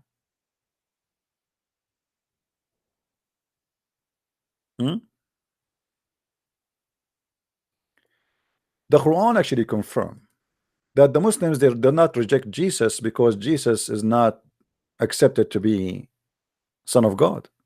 Actually, the Quran says, well, if Allah he have a son, you should worship him. Let me show you the verses. Which mean all what the problem is, Muhammad, he said he don't have a son, and because of that we will not accept. It's not because this is not logical or not right. Say if Allah the most gracious had a son, I would be the first to worship. Do you see it? So what the problem? The problem is Muhammad, he don't like this idea. Just because Muhammad he said that. So it's possible for a Muslim to worship the Son of God if God has a son. And by the way, the Muslim, they think when we say the Son of God, they think that we are thinking or we are saying that God have a baby, a boy, his name is Jesus. My friend, we don't believe in that. The Son of God is God himself who came to us in the flesh of a man, is not a baby son of God. God did not have a wife, and this is why you see the stupid maker of the Quran, he tried to fix it, he make it blind.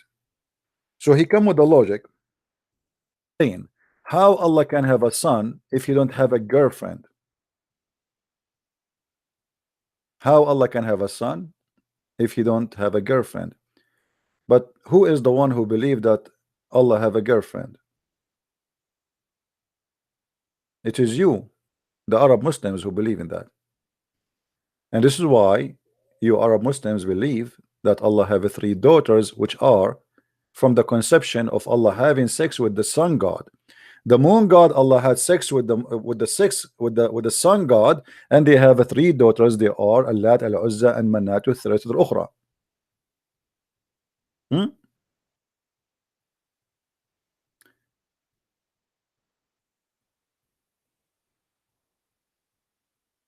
Do we have any Muslim?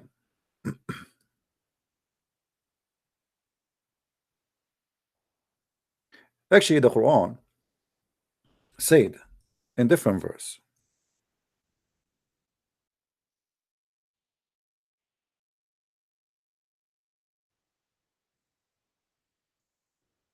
that if Allah he wanted to have a partner, he will take it from his kind. What is the kind of Allah? You see, I can choose any verse in the Quran and I will show you how stupid this book is.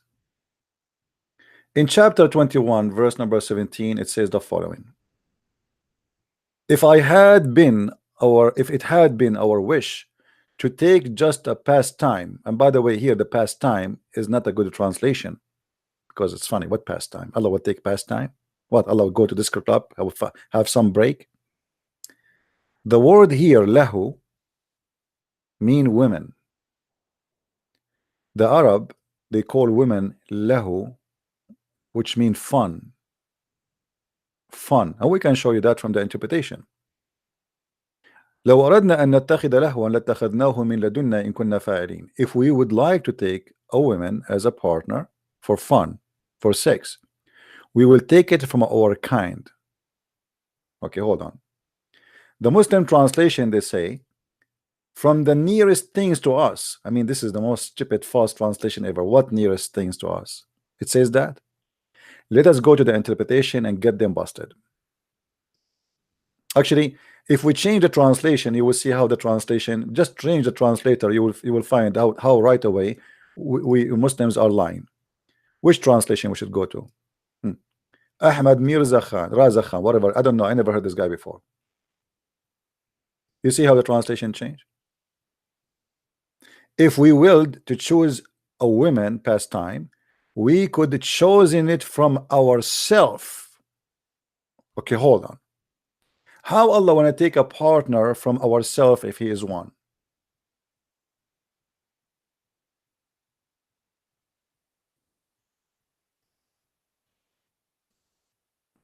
People, are you listening? Are we listening?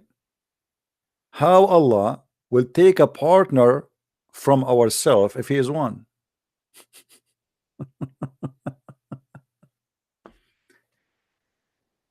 Ourselves? They keep saying to us that Allah, when Allah he say we, it is us. They say Allah he speak about himself in a plural name because simply he is majestic, which is very silly, because God do not need to be equal to majestic kings. He is higher than that. So either you are a person who the same as the Jews and the Christian, they say Elohim, which is a plural word used for God, or you have more than one God, and this is proven here. Allah will take a partner from ourselves. Who is the ourself? Turn Skype on. Okay, my friend, I will turn Skype on just for you. Just for you. I mean, look, you see how nice I am? Guys, have you ever seen a nice person more than a Christian prince with the Muslims? Be honest with me. Just for you. Here we go. I will go to the applications. Okay, I click at Skype. Okay, call me now, Mr. Tawheed. I said I'm going to be there only for 30 minutes. Unbelievable. But they will go. I will stay here maybe for 15, 20 minutes more. Hello? Hello? Yes. Hello? Yes, my friend, I hear you. Can you mute the TV, please? Or radio behind you? Go I ahead. don't hear you. Why? Okay, hold on. I will call you back. Hold on. I think each time I restart my Skype, the microphone switch. Okay. Let me call you back.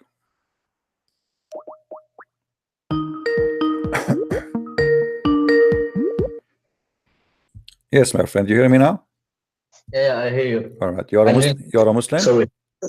Yes, alhamdulillah. All right. What do you think about Allah? He says he will take partner with himself. Let me talk 3 minutes, okay? No problem. Go ahead. Okay.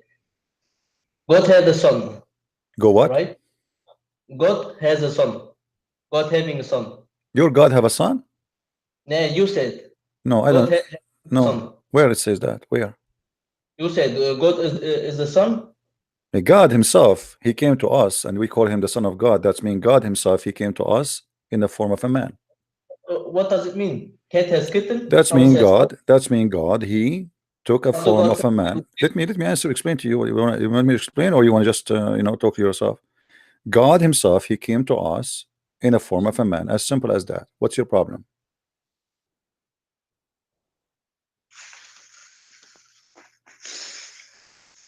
If Jesus were God, as you said, after he was resurrected, where is he now? According to Allah, is in heaven. Where is Allah now? Allah is a mysterious. He's mysterious. So you know nothing about your God, but you worship him. I just believe. I just believe it. Okay. Where is Jesus now, according to Islam? He's a prophet. Where is he now? Where is he? You are the one who asked me where is the Messiah now? Where is the Messiah now, according to Islam? He is a Jannah. You mean heaven, right? Yes. Okay. Yes. Why he's in heaven? Because he's a prophet. All prophets are in the heaven. That's a big fat lie. I challenge you to show me the proof that all prophets are in heaven. Okay, later. No, not later. Now, isn't it your prophet? He said that I will be the first one to be resurrected in the day of judgment. Let us talk later. No, not later. You see, I don't do later thing. I don't say later. No. You know, we don't do later here. This is not what we do. So your prophet, he said he will be the first one to be resurrected in the day of judgment. So how he will be the first one to be resurrected? But you just said all the prophets in heaven. My friend, are you accusing your prophet to be a liar? Show respect, please. Are you accusing your prophet to be a liar? Please show respect. Don't say that. You said Jesus was killed. My friend, you just said to me, don't change the topic. You said to me, all a prophet in heaven. That is a big fat lie, because your prophet said that he will be the first to be resurrected. Why you are lying to me?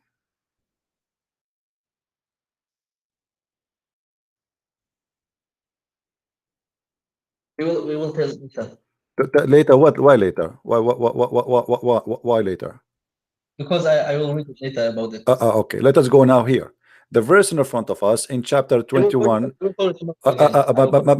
My brother, chapter 21, verse number 17, it says that Allah, he will take a partner from himself. How Allah will take a partner with himself?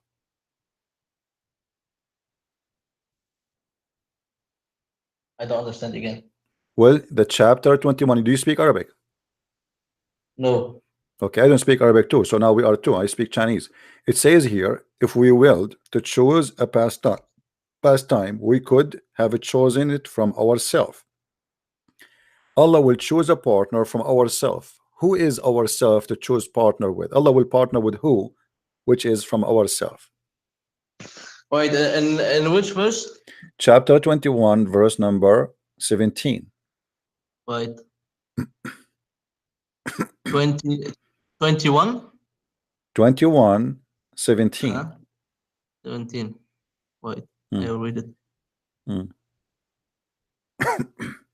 I like you, by the way. 17. Yeah, 17 is the number come before 18, and then after before 17 there's 16.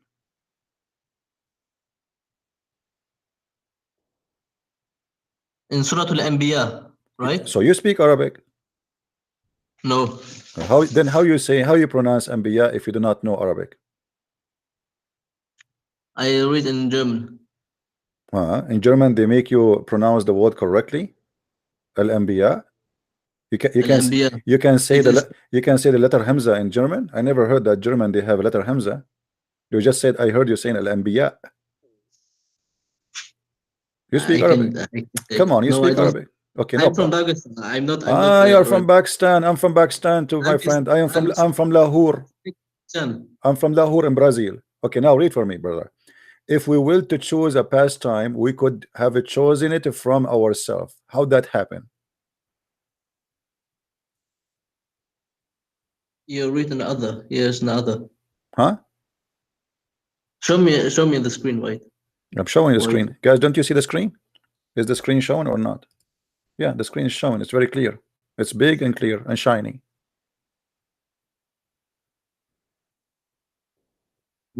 Yes. Okay, Allah will take partners with who? I thought Allah will never take a partner, and He have no partner, and now He will take a partner with ourselves. How Allah is one, but He says ourselves? You have not the right, I think. I have what? Not the right surah. Not the right surah. What do you mean? This is chapter 1, verse number 17. I'm showing you on the screen. This is Quran. This is Islamic website. Surah 21, right? Surah 21, verse number 17, my friend.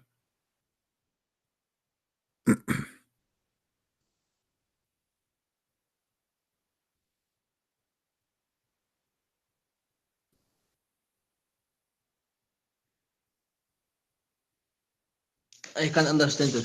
Sorry. I know you can understand. You know, this is obviously you have to leave Islam now because Allah is saying that He is many Allah, and He will take a partner with other Allah. And this in this case, it's a female Allah. Who is the female Allah? Is Allah going to have partner with her? But if I will tell it later. Now when other. Okay. Is it okay if we go to the interpretation, my friend? Can we go to the interpretation and see what the interpretation is saying? Okay. Okay, let's do that. I will put it for you on the screen. So we go to chapter 21, verse number 17. Which interpretation is your favorite, my friend? Because here we have all kind of interpretation. Ibn Kathir. Ibn Kathir, that's wonderful. Let's go to Ibn Kathir. That's beautiful. You have a good choice, my friend. You have a good taste, mashallah. All right, chapter 21, verse number 17. All right.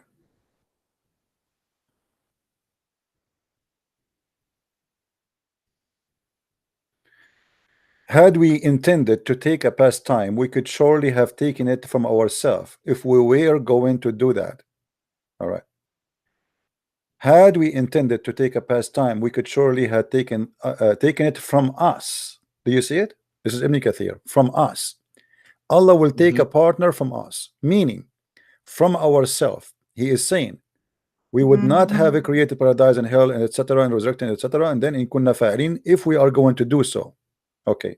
Mujahid said every time the word is used, if it is a negation, nay, if feeding the truth against the falsehood, so he's giving you a compare with other verses. All right. Didn't say much really here about this. That's it. So Allah will take a partner with ourselves. Who is ourselves, my friend? Huh? It says Allah, we have clearly taken it from ourselves. Allah will take what from ourselves? Allah will take a partner from ourselves. Who is the self partner? Allah will have sex with himself. And by the way, this is a false translation here because in the Arabic is different. The Muslims are cutting off the accurate Ibn Kathir. If we go right now to Ibn Kathir in Arabic, we will see that it is a totally different story. If we go here in the same website, let's see if we have Ibn Kathir interpretation. Tafsir al-Jalalain. Let us go to Tafsir al-Jalalain. Okay.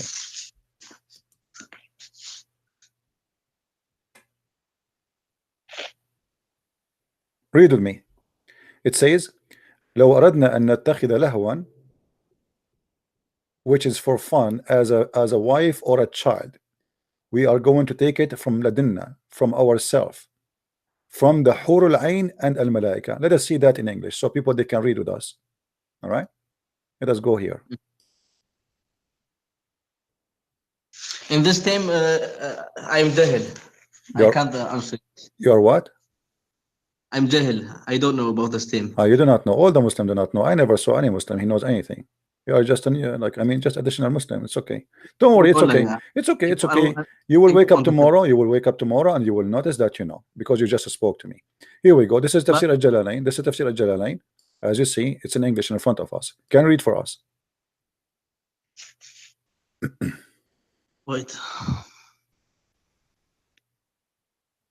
Is somebody saying pastime and partner is not the same? No, here is speaking about a partner as a wife. And this is why you see the Muslims, this is the pastime is just a false translation. I just told you from the beginning. The word in Arabic there is lahu. Lahu is specifically a woman. Have we desire to find some diversion, which is provide diversion in the way of a partner or a child? Let us see who is the partner and who is the child. We would have found it with ourselves from among the beautiful eyed Huris. So the partner first will be from the Huris, and if you want to have a child, it's going to be from the angels. So this is what ourself. The Huris are ourself. You said Jesus make the dead come alive. Don't change the topic. Right? Allah is going to have sex with the black-eyed women. How that can happen? I don't know. I'm jahil this time. I don't know. Okay, but I want you to think with me. Let us think together. The beautiful women, who have a very big ass, 1 mile, as your prophet he said, maqadaha min al-ard. She have 1 mile ass. She will be the beautiful wife of Allah if he like to take a partner. In order for Allah to do that to be possible, that's mean Allah he have to be a man too, because those women they will sleep with the same men like you. So how al-hur is a possible partner for Allah in the bed, in the same time she is a possible partner for you in bed in heaven.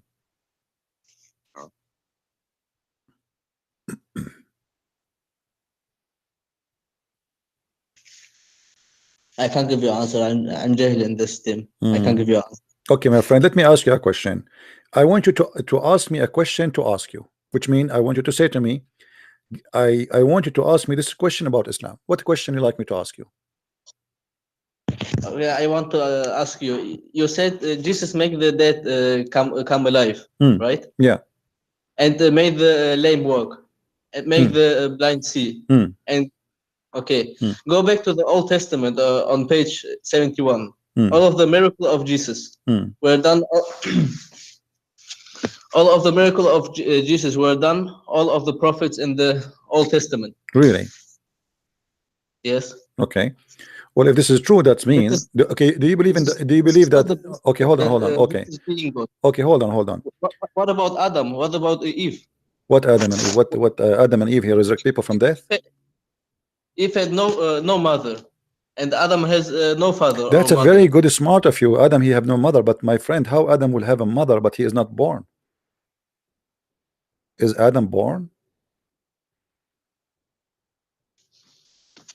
No. Okay, so it's for sure that he have no mother. But I'm asking you now, as long as you mentioned that, why Jesus is the only human being in Islam who don't have a father? How that can happen? How a person can have no father? Adam is not born, so there's no sex. God, he made him from mud and water, and he breathed into him. That's wonderful. But Jesus is not made from mud and water. He is born from a woman. Her name is Maryam. Why he don't have a father according to your understanding as Abdul? Because he is omnipotent. He's what? Omnipotent. God is omnipotent. He can do all he wants. Oh, okay. But why he did that to Jesus only? Why he did not do that to Muhammad? Muhammad, he have a father who is a kafir. His mother is a kafir. And they are bad people, will go to hell. Shouldn't Allah he honor Muhammad more and even choose for him better mother and father? Look, Mary in the Quran is one of the best women ever. Jesus in the Quran, he is the son of a woman. She is the best woman of mankind, and he have no father. So who is the father who made Mary pregnant? I don't know. Who is the one who made Mary pregnant according to your religion? I don't know. Isn't it Allah? I'm not sure. I can't give you an are you saying you don't know that Allah he is the one who made Mary pregnant? What do you mean you don't know? Again. Who is the one who made Mary pregnant? Isn't it Allah?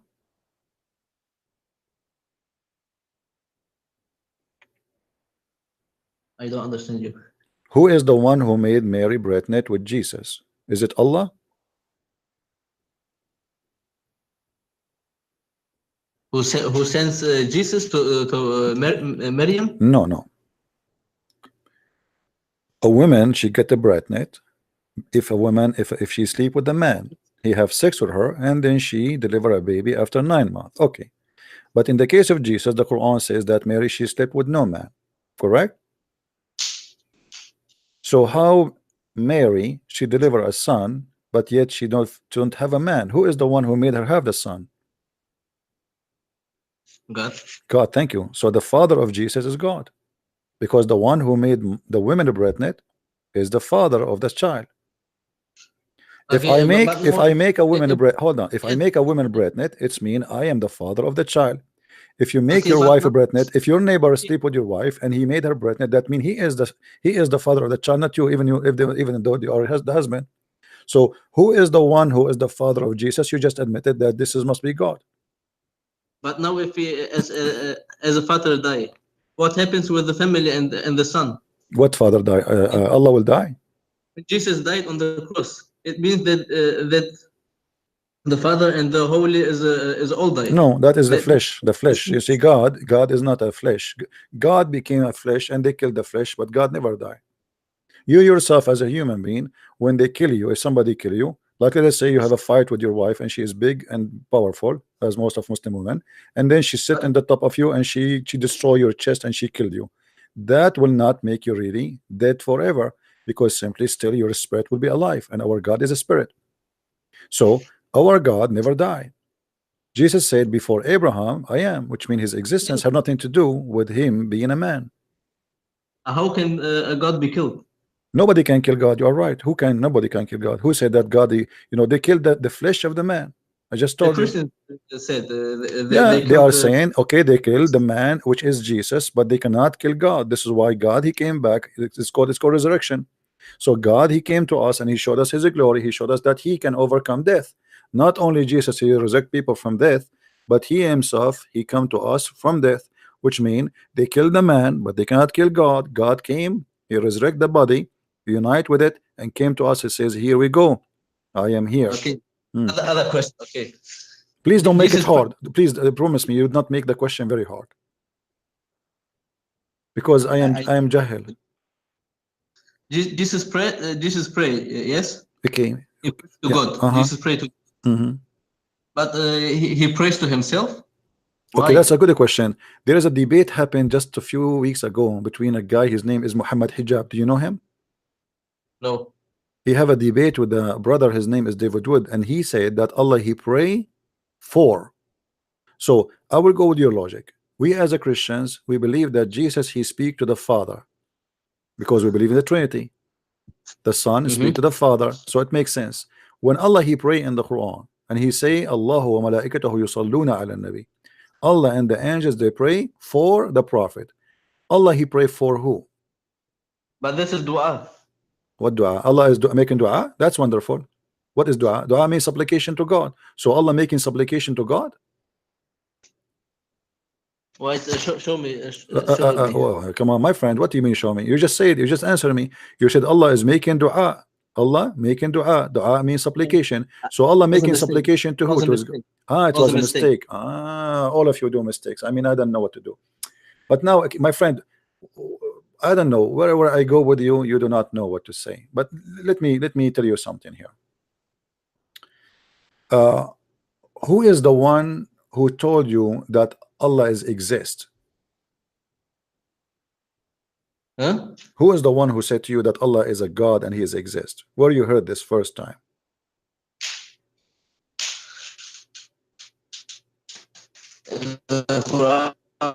Okay, the Quran have no witnesses. Only one guy. There's only one guy. He said, "I am Muhammad," and here we go. The Quran.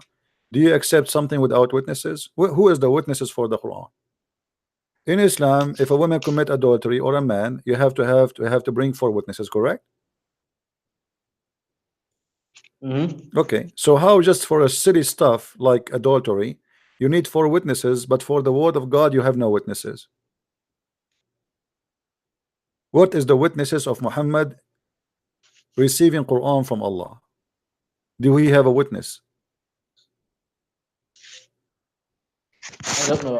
I can't give you an answer. I'm not okay sure. Let me tell you something. I am a prophet and my name is Muhammad, and I don't have witnesses, and Allah yesterday He took me in the top of a flying donkey to the 7th heaven. Do you believe me? Again. Do you believe me or not? Please be honest. Do you believe me? Yesterday I was asleep and a donkey, he knocked at my in the window. He was white donkey, very beautiful, very sexy, wearing a bracelet made in China, and I jumped in the top of the donkey and the donkey took me to the sky. Do you believe me or not? If the prophet will say, no, I'm asking you, do you believe in my story? The donkey came to me and he took me to the 7th heaven and was a very sexy white donkey. Do you believe my story? No. Why? Because you're not the prophet. Okay, and how you okay, what if I say to you I'm a prophet? How you can prove me that not to be a prophet?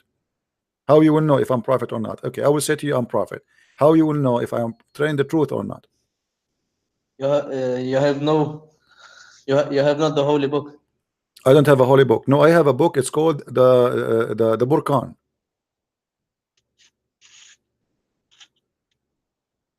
Muhammad don't have a book too. When he said first time he is a prophet, he don't even have a word. What book? So what is the proof? Why you don't believe me? Me and Muhammad is the same. I have no witnesses. I have no miracles. Nobody see me go into the 7th heaven in the top of a flying donkey. Even when I have sex with my wives, there is no witnesses. The hadith says that you're a prophet. When he have sex, he don't have sex with his wives. He was having sex with the pillow or something else. It says that the prophet, he used to imagine himself having sex, but in fact he never did. What do you think? What is the reason for that? Read really carefully. It says the prophet continued for such and such a period of time, imagining that he had sexual relationship with his wives, but in fact he did not do so. So even the sex of your prophet, there's no witnesses for it. Have you ever heard of a man he have sex but there's no witness, even the wife is not there? He was having sex with who?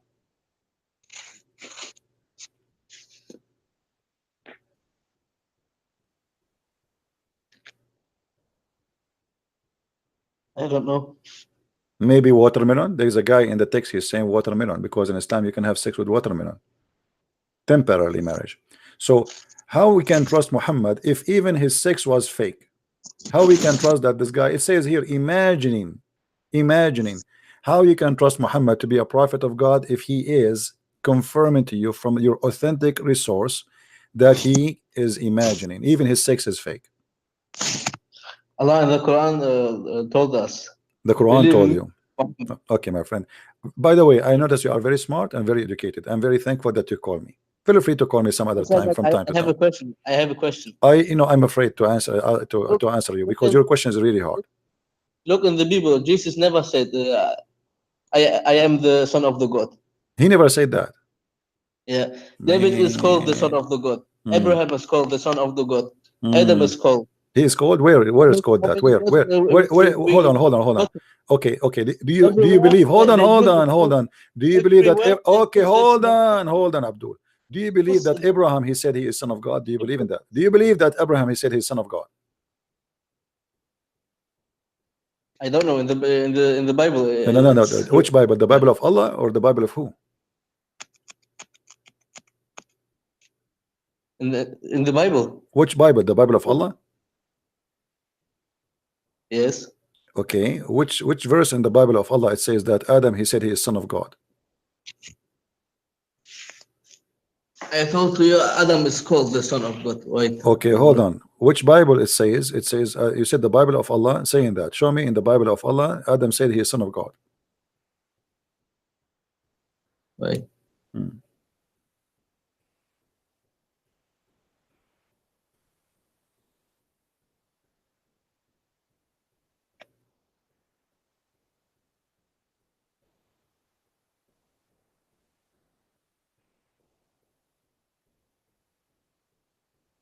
Okay, my friend, call me some other time. You know, take your time. Next time, call me and find your reference, okay?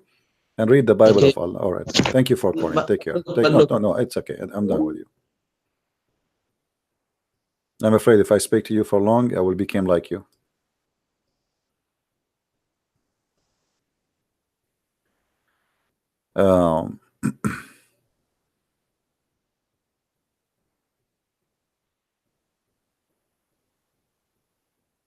Oh boy. Thank God I am who I am. This is what I say. Be a person who appreciate what you have. You will not know how lucky you are until you see what is happening around you. Hello? Hey, Christian Prince, how are you? Hey, my friend, how are you doing? Man, that was really embarrassing, man. The last caller, I think he forgot to eat his 7 ajwa before calling you. He was not immune enough. You know what? I saw a movie. A guy, he's an American. His name is Sylvester Stallone.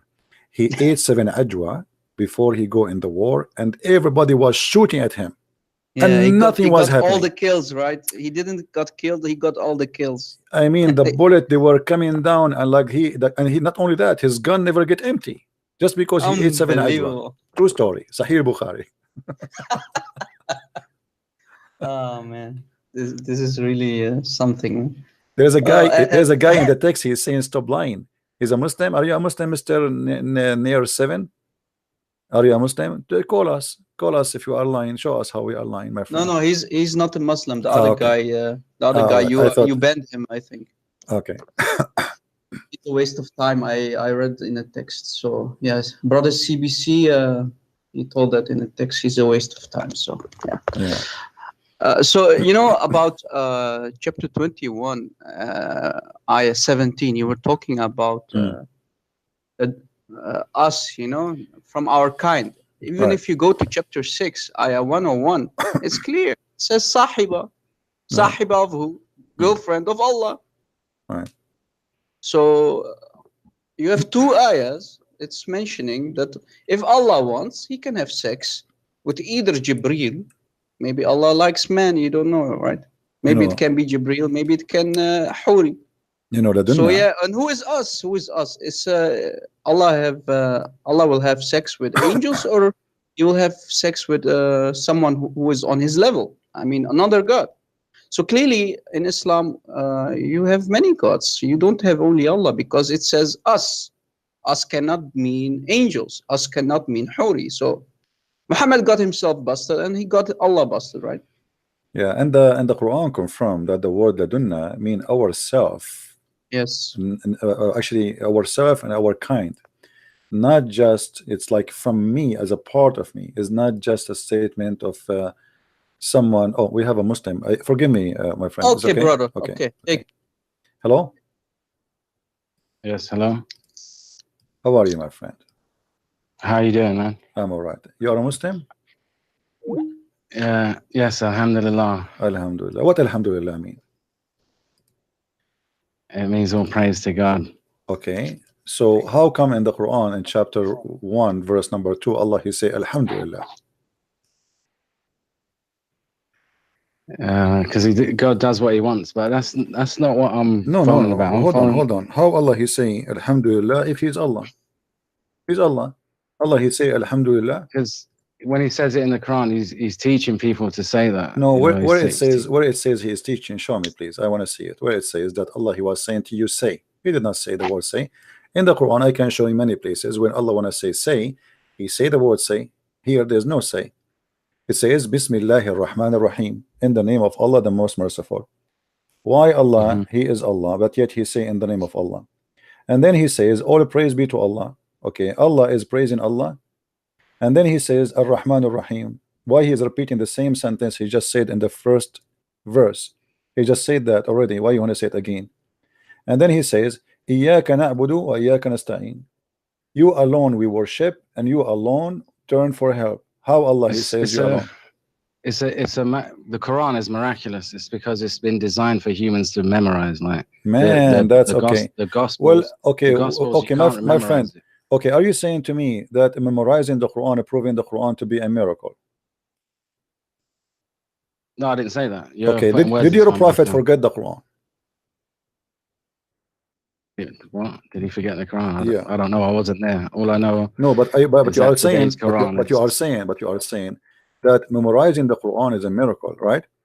And I didn't say that. You put words into my mouth. I don't know what you said then about memorizing. I said the Quran was designed to be memorized. Okay, like, you know. I agree with you. I agree, guys. Did he say it was designed?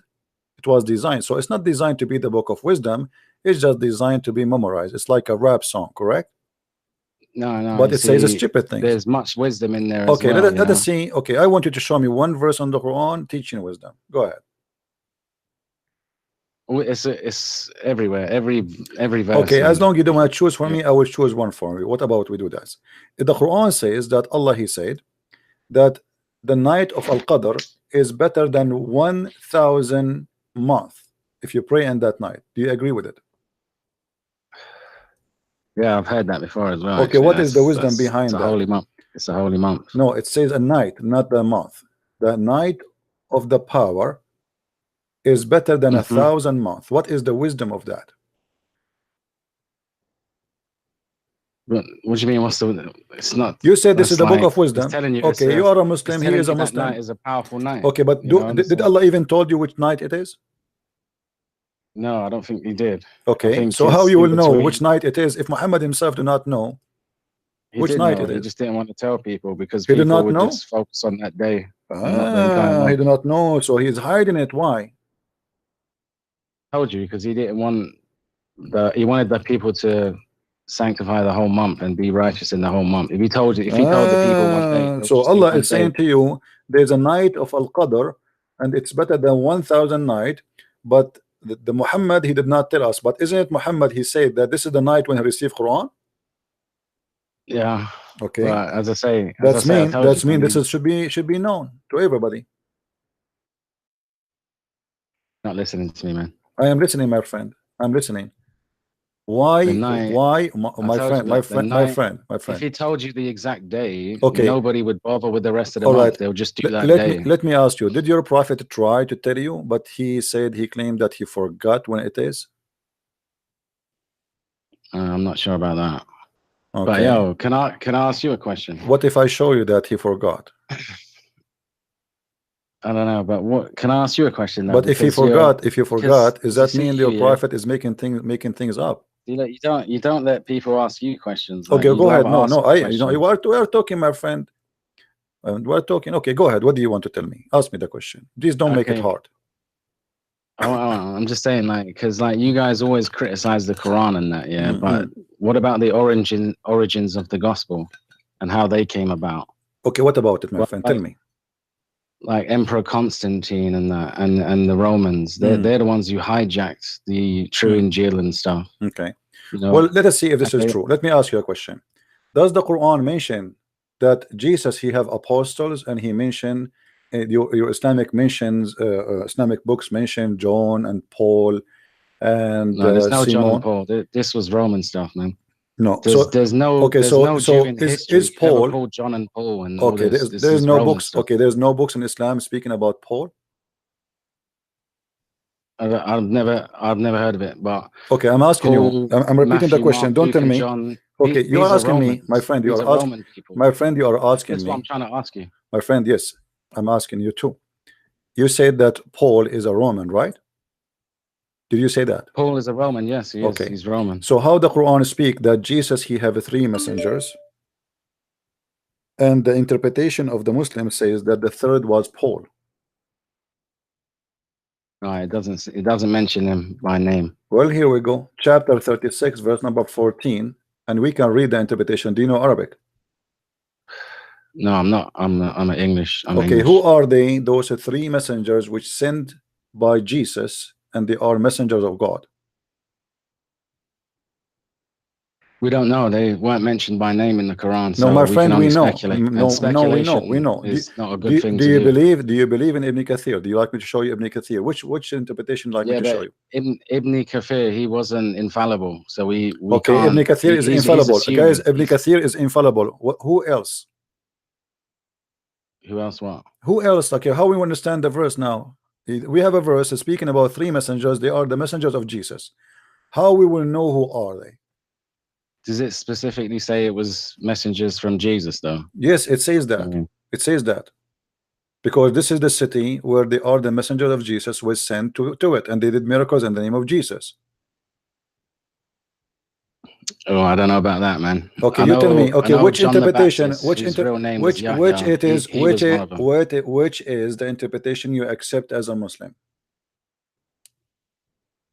Interpretations. Yeah, which one is your favorite? Choose one for me.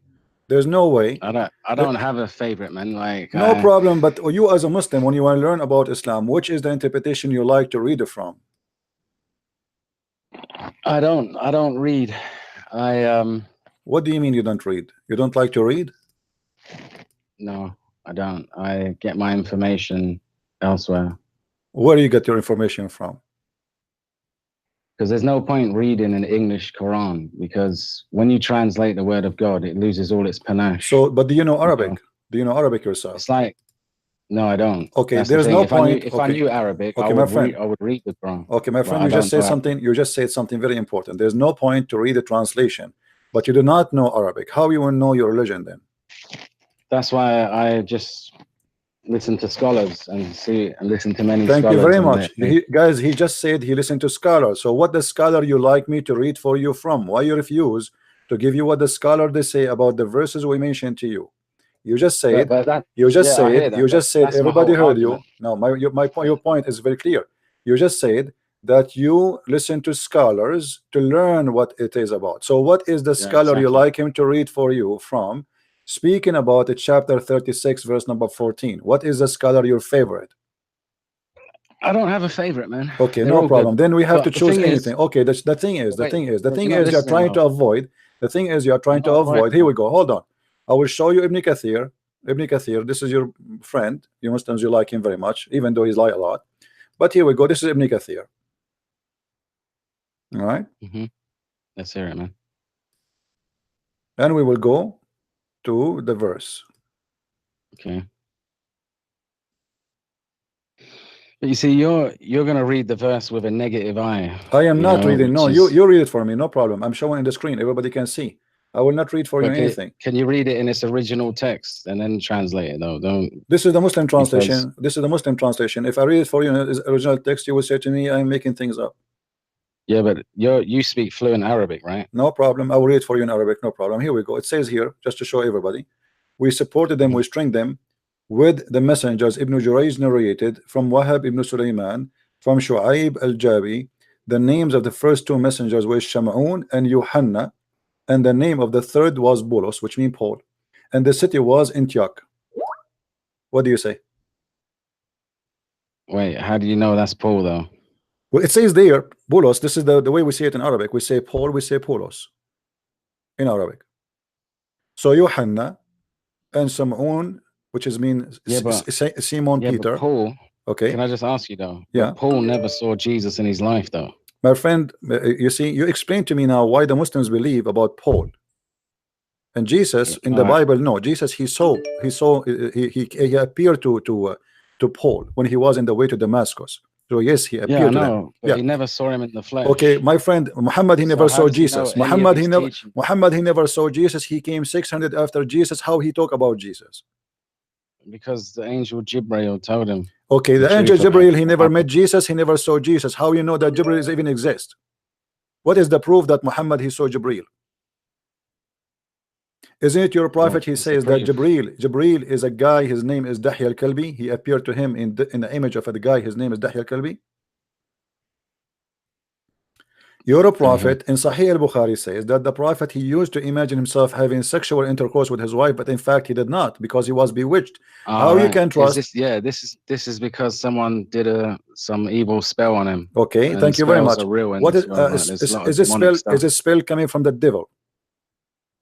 Yeah, I'd imagine so. Thank you very much. So guys, the spell is coming from the devil, which means the devil controlled Muhammad. No, you see, you just said he was under Allah, spell. SubhanAllah, he allowed that to happen to okay, to no problem. So Allah, he allows shaitan. Happens. So Allah allows shaitan to control him. Not control. No, you just said he under spell. You just said that. You just said he's under a spell. Yeah, these are all signs for mankind that this can happen. These things are happening. My friend, you know, as long he is under the spell. What is under the spell? You are the one who said to me the spell is evil. How he can be under the spell, and you are the one who said the spell is from the devil. Yeah. How Muhammad became under the spell? Explain to us. I said that it was allowed to happen to him as a sign for mankind, so mankind can know that these things happen. My friend, so in order to make you know that there is AIDS, I will make you sick with AIDS. Muhammad is a prophet of God. What is the wisdom? What is the wisdom? What is the wisdom of making him look funny and look stupid? Because people will make fun of him. He imagined the poor guy. He imagined. My friend, look with me. What you are saying. Allah is making fun of Muhammad. He allowed it to happen because this will make him look stupid, because he is imagining. As a sign for mankind. What sign? Sign to make him, this guy, lose his mind, and he cannot even recognize real sex from fake sex. Black magic is coming from who? Black magic in Islam is coming from who? From Shaitan or from Allah? I'd imagine it's from Satan, yeah. Okay. Isn't it the Quran says that Shaitan, he have no authority over Muhammad? It may do, but as I said, Allah allowed certain things to happen, like the satanic verses. Allah allowed it to happen. Why? Okay. It's because it's evidence that the Quran could not corrupt the Quran. He tried and he failed. Okay, but satanic verses approve that Muhammad, he received satanic verses, correct? Yes, but they never went into the eternal scripture afterwards, because he tried to enter the scripture, but he failed. But Shaitan, he made Muhammad. Okay, but Muhammad, he recited the satanic verses, correct? Yeah, he recited it. Okay, so what is the satanic verses he recited? Do you know? Yeah, apparently he mentioned 3 pagan goddesses instead of Allah, or something along those lines. Okay, so you agree that he said Al-Gharaniq al-Ula inna shafa'atuhunna turtaja, the flying daughters of Allah, their intercession is a hope or must. You agree? He did say that. All right.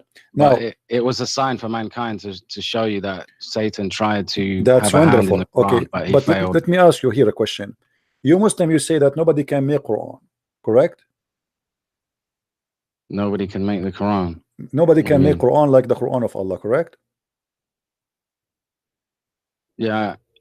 Okay. So how Muhammad he received satanic verses and he did not notice that this is not Quran?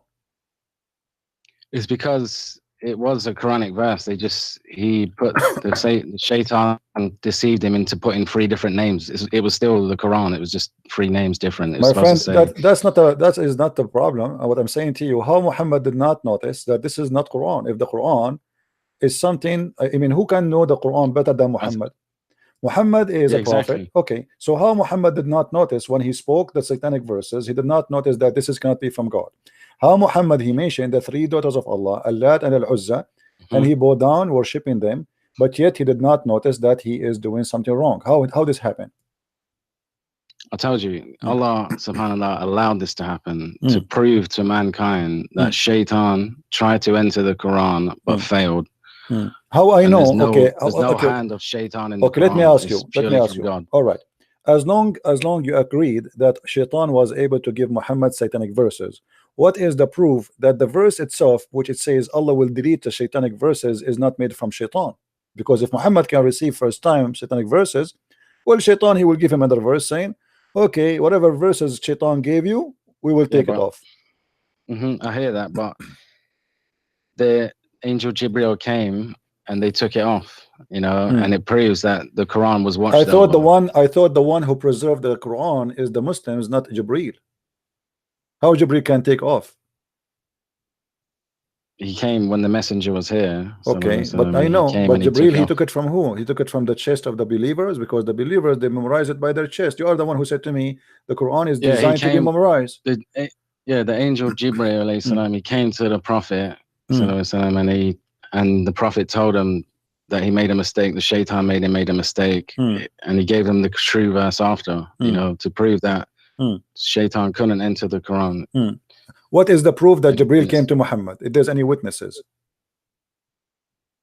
Yeah, you just got to trust and believe in the Prophet, man. My friend, is okay, it? Can I just ask you a question? Hold on, before we change, no problem. Off topic. No problem. Listen, is it true that Shaitan, he came to Muhammad in the image of Jibril? I don't know. I've never heard of that. Here we go. I will show you the reference. You are the one who said you like to see reference in Arabic. Okay. Yeah, but there's a question I wanted to ask. This is Tafsir al-Kabir. You don't let me. This is Al-Razi. This is Al-Razi. Al-Razi. He said that the Prophet Muhammad, the Shaitan, came to him in the image. Who said that, by the way? Sorry. Al-Razi, the Imam Al-Razi. Yeah. Who's that? I've never heard of that guy, man. You never heard of him? We can change it for you. What do you want? You want me to change?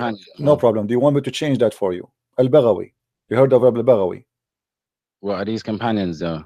My friend, is Ibn Kathir companion? Is Al-Jalalain companion? Is Al-Qurtubi companion? What are you talking about? Exactly, like who are these people? Is Zakir Naik companion? Who are these hadith people? That's what I'm saying. My friend, okay, no problem. Here we go.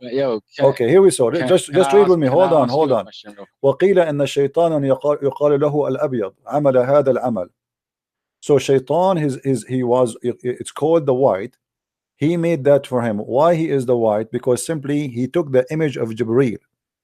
He came to Muhammad in the image of Jibreel, and he appeared to him as if he is Jibreel, because he's white. Shaitan is not white in Islam. Shaitan is black. So he transformed his look. He made himself look white, and he came to Muhammad as the white Jibreel, and he made him say the satanic verses. Now, as long this is what the Muslims believe, that a white Shaitan, that Shaitan changed his color from black to white, and he came to him in the image of Jibreel. How we can guarantee that the one who came to Muhammad always as Jibreel was not Shaitan? We can pretty much guarantee that, man. Okay, so it's very highly possible that Muhammad, he was always receiving satanic verses. No, because it shows you that they tried to do satanic verses, but my friend, you just said okay, you just said there's no guaranteed that the one was coming to Muhammad is the Shaitan. No, it's 100% guaranteed. Like, how 100%? Read with me carefully. وقال ابن عباس إن شيطانا يقال له الأبيض قد أتى رسول الله صلى الله عليه وسلم على صورة جبريل عليه السلام. And Shaitan, Ibn Abbas said, this is the cousin of Muhammad. He said that a Shaitan, he was named as Al-Abyad, which means the white. He came to the Prophet in the image of Jibreel, and he gave him the satanic verses. Okay, so Shaitan is able to come in the image of Jibreel in Islam. Yeah. Okay, so now how we can guarantee that Muhammad, he did not see Shaitan all the time from the beginning to the end? As long he can come, it's very simple, man. How simple? How? It's very simple, because even if the Shaitan tried numerous times to corrupt the Quran like this, every time the real angel Jibreel alayhi salam will show up later and say, "Look, this is fake. This is from Shaitan." It's very simple. I don't see why what happened in this story here. People, they start laughing at him and they start saying to Muhammad, "You are a liar." You know, you say to us you are against the idols, and when you go with the idol worshipper, you worship their idol gods. So Muhammad get busted. So now he tried to fix it. So he said, "Oh Allah, he told me that this is Shaitan. He put it in my mouth." And why Allah will allow that? And you are the one who said to me, when we say that Jibreel, Shaitan, he came in the image of Jibreel, it's mean according to your religion, Allah allowed Shaitan come in the image of Jibreel, correct? Well, angel, the Shaitan, he can take many forms. Like, okay, can he take the form of Allah? Well, obviously no. How you know? Well, it's just not possible. Why not? I just know it's just okay. Very what illogical. makes Shaitan able to take the image of an angel, specifically Jibreel? Because they're made of similar. No, Shaitan is made from fire. Angels are made from light. They are not from the same kind. How he can do that? They're not made from the same. Okay, let me ask you. Did Allah protect the Quran from the goat? So according to you, Allah protect the Quran from the Shaitan. How come Allah he could not stop a goat from destroying the Quran? Yeah, you was gonna say that a goat ate something. Yeah, that's yes. A different. How Allah? No, different. This is not the same topic.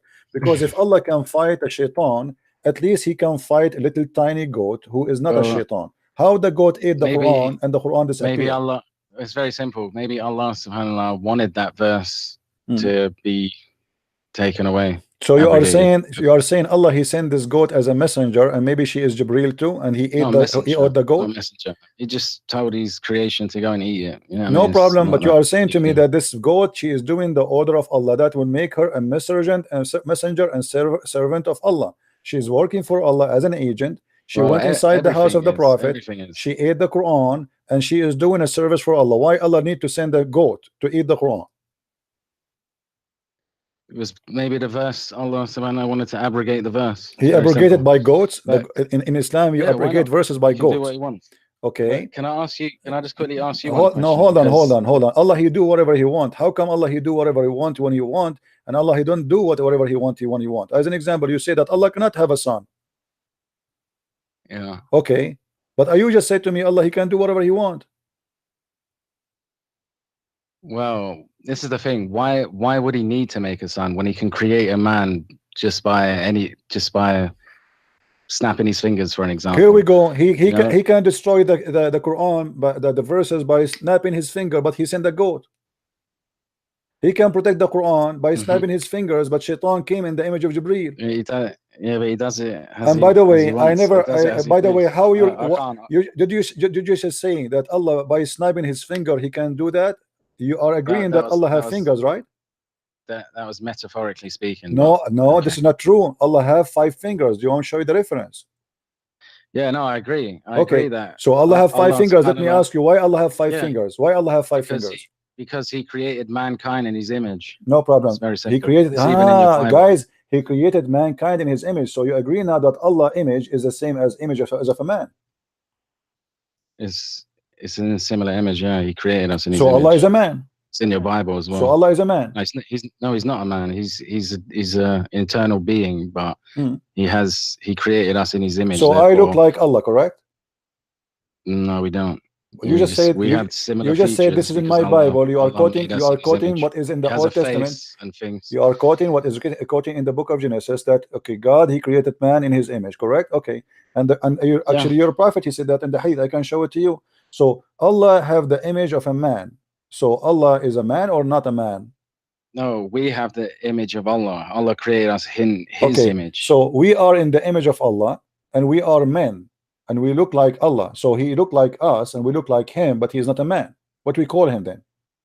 No, just because we're made in his image doesn't mean we look like him. You know, it just means we have similar features. Similar feature what? Like he have an ass, I have an ass, he have a butt, I have a butt, you have hands, I have hands, correct? No, he doesn't have that stuff. He has probably hands, face, and but that will not make him in our image. That will not make him in our image. I wouldn't say he has behind like to defecate like humans, you know. But, okay, you know. Okay. Forget about this. Listen. Briefly ask you one question. Listen. Is the Quran today you have in your hand is it preserved? Yes, 100%. I agree. What is the verse for stoning to death, which is eaten by the goat? I don't know. I didn't want. What is the verses? What is the verses for breastfeeding for adult? I like breastfeeding for adult, by the way. What do you think about your God ordering Muslim women to give their boobs to be sucked 10 times in 10 different days I mean, do you think this is? No, that's not in the Quran, so we can't. There's no point dwelling. No, here on we that, go. you know what I mean? Here we go. Aisha, she said the verses of stoning to death. I really want to ask you.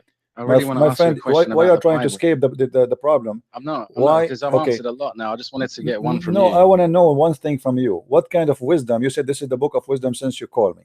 What kind of book of wisdom ordering Muslim women, decent women, to give her breast to be sucked? It is there. It's in front of you. Aisha, she is reporting that this is a verse eaten by the goat. How do we know she said that though? And more to the point, Aisha wasn't radiallahu anha. She wasn't a prophet. You know, she wasn't a prophet. So that's okay. That's wonderful. No, it's the prophet's wife. Okay. So okay. It's what not about Muhammad? What about Muhammad? Is Muhammad a prophet?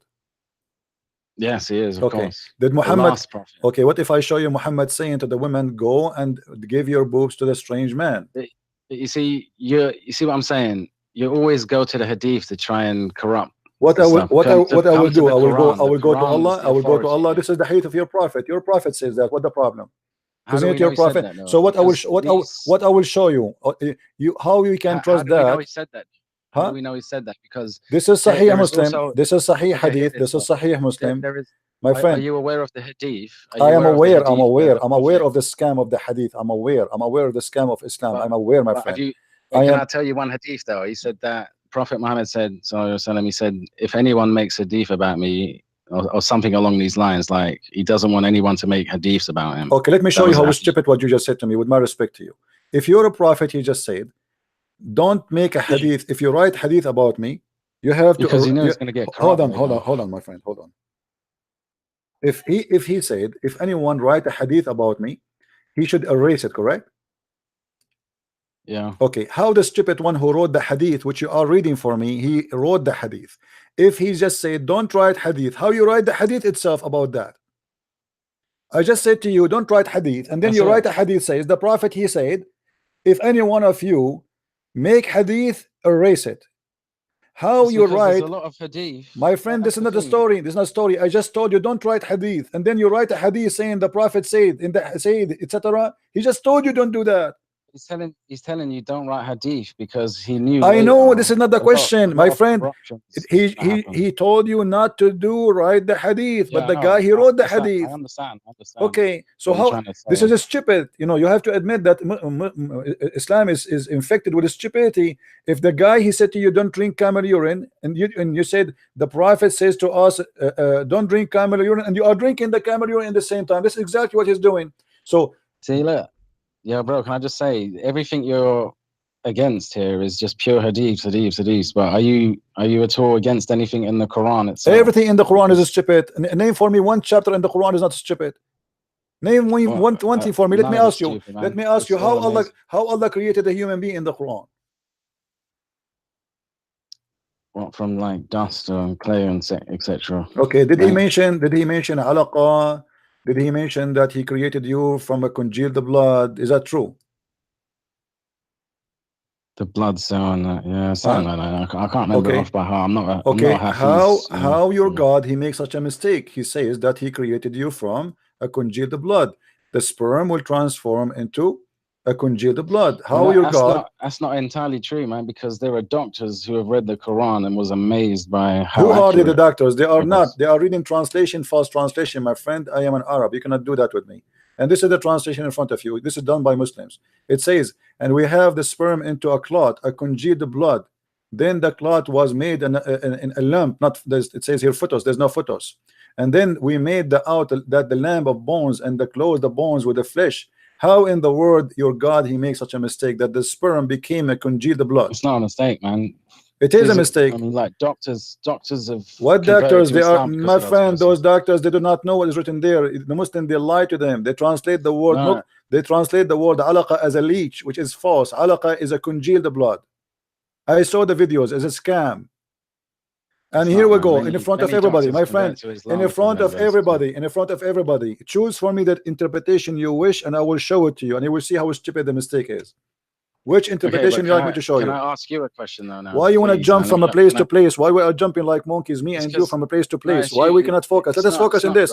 If this is false, it means your God is false, and the story is over. If this is false, the story is over. So why we don't But finish it? We've jumped to about 5 different Islamic. You are the one who examples. said to me about the miracle of the Quran. You are the one who said to me, why you focus on the hadith but you don't focus on the Quran, aren't you? And now I jump to the Quran because you forced me to do that. So here we go. How Allah can be God? How Allah can be God and He says such a stupid thing?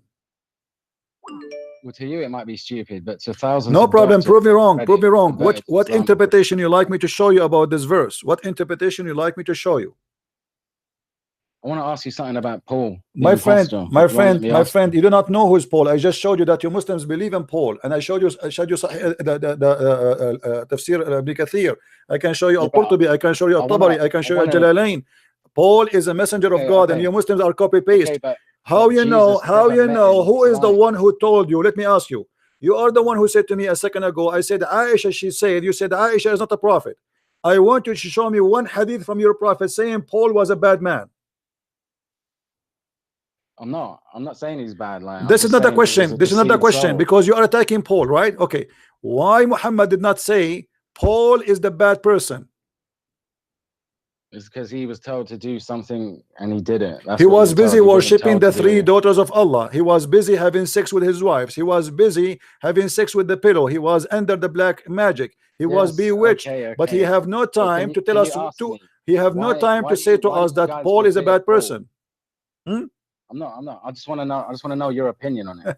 I just want to learn a bit about why Christians follow Paul so much, because Jesus never saw him in his life. You say you met him on in the road to Damascus, but how?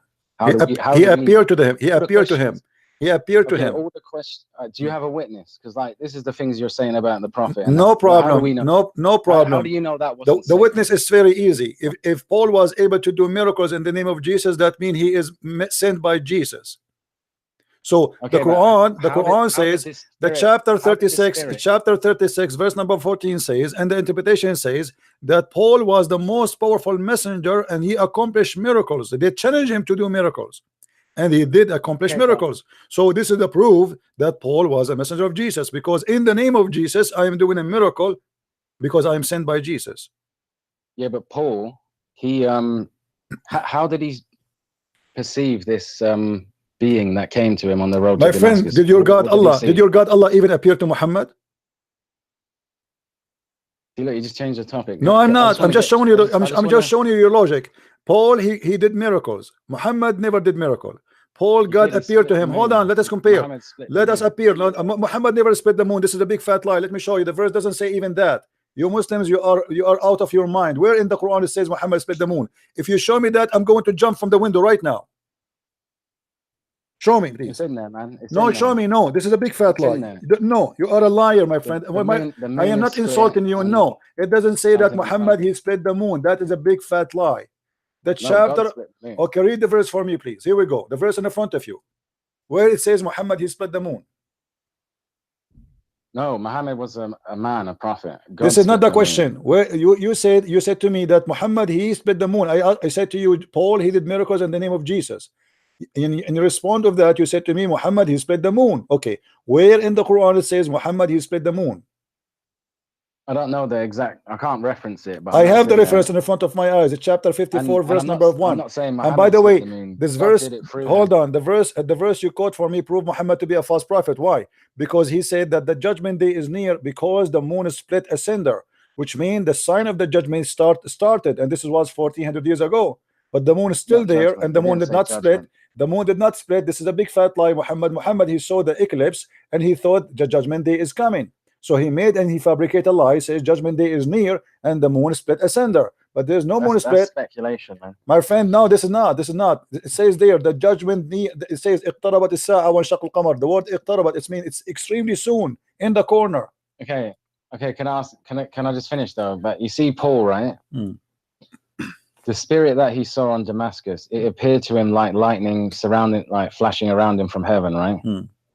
And that's how Paul saw Jesus. The lightning flashed around him from heaven. But if we read Luke, can you read Luke chapter 10 verse 18? Read it for us. Jesus said he saw Satan falling like lightning from heaven. Can you read it? Go and confirm. Read it. Yeah, read it. Luke, Just this is for you and your viewers. Luke chapter 10 verse 18. The way Jesus saw Satan come from lightning from heaven is the exact same way Paul allegedly saw Jesus on the road to Damascus. But first of all, my friend, here it's not just a lighting. This is very, very naive of you, because the Lord, he said to him, Shaul, Shaul, why you are discriminating me or going after me?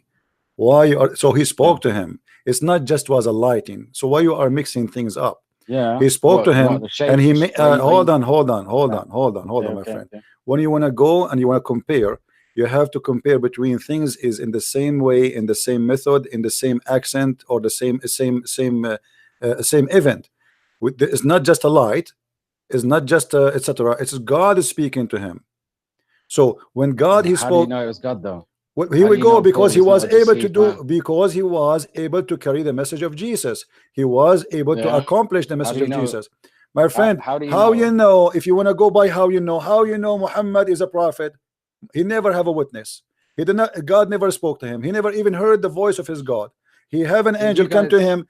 Hold on. He have an angel coming to him, and he claimed to be an angel. But I just showed you from your books that the angel came to Muhammad as Jibreel, but it was Shaitan, and you agree with that. So how you know that Muhammad is seeing angel when your book saying that this was Shaitan, his name is Al-Abyad?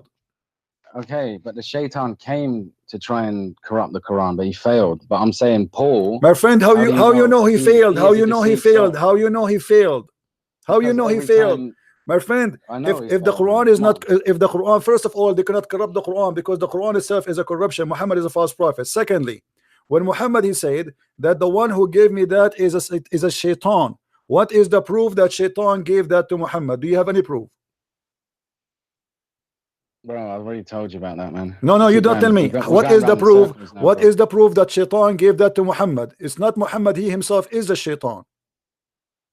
What is the proof? Bro, we're going around in circles now. No, man. We are not. We are not. I'm asking you the same as you are saying to me that Paul he saw a light. My friend, you have to prove. You have to prove that he saw Shaitan. You have to prove it.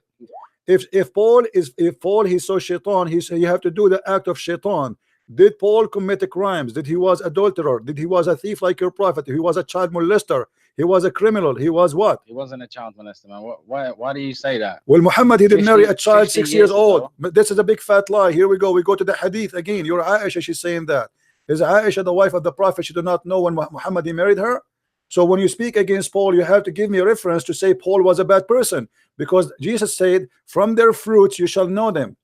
So how we will know if Paul is serving God? From his fruit. Now here we go. Muhammad, here read with me. No, read with me, please. Here we go. Your prophet, your prophet wife witnessing that the prophet at the age of 54, he was marrying her when she was 6 years old. Now Paul, if he is a bad person, why he don't do Muhammad work? Why he don't go and kill and rape and ride and steal? Why the apostle of Jesus did not accuse Paul that he stole an underwear like your prophet? The last prophet. Let me ask you. Did your prophet, was your prophet accused of stealing underwear? I don't know. Maybe in those false hadiths. I don't know. Okay, so you're Muslims. The companion of the prophet, they accuse Muhammad of theft. There's a lot of corrupted hadiths. My friend, it look like your religion is corrupt. So how you can trust your religion? Each time I say something to you, excuse me. Each time I say something to you, you say there's a lot of corrupt hadith. So you are saying that to me, that Islam is diving in corruption. So how you attack Paul? Even your book saying Paul is a messenger of Jesus. So what would we do with that?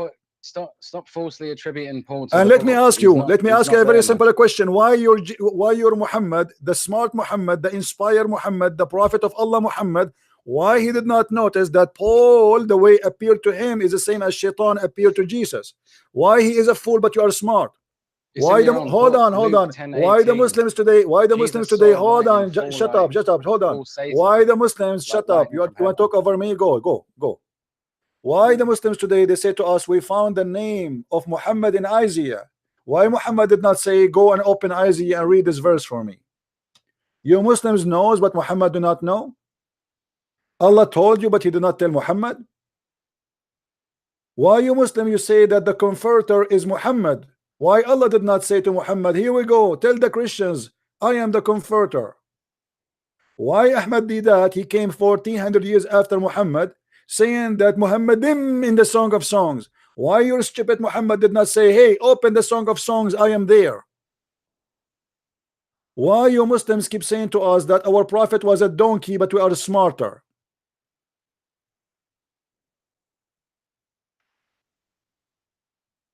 You're a prophet, do not know, and you know?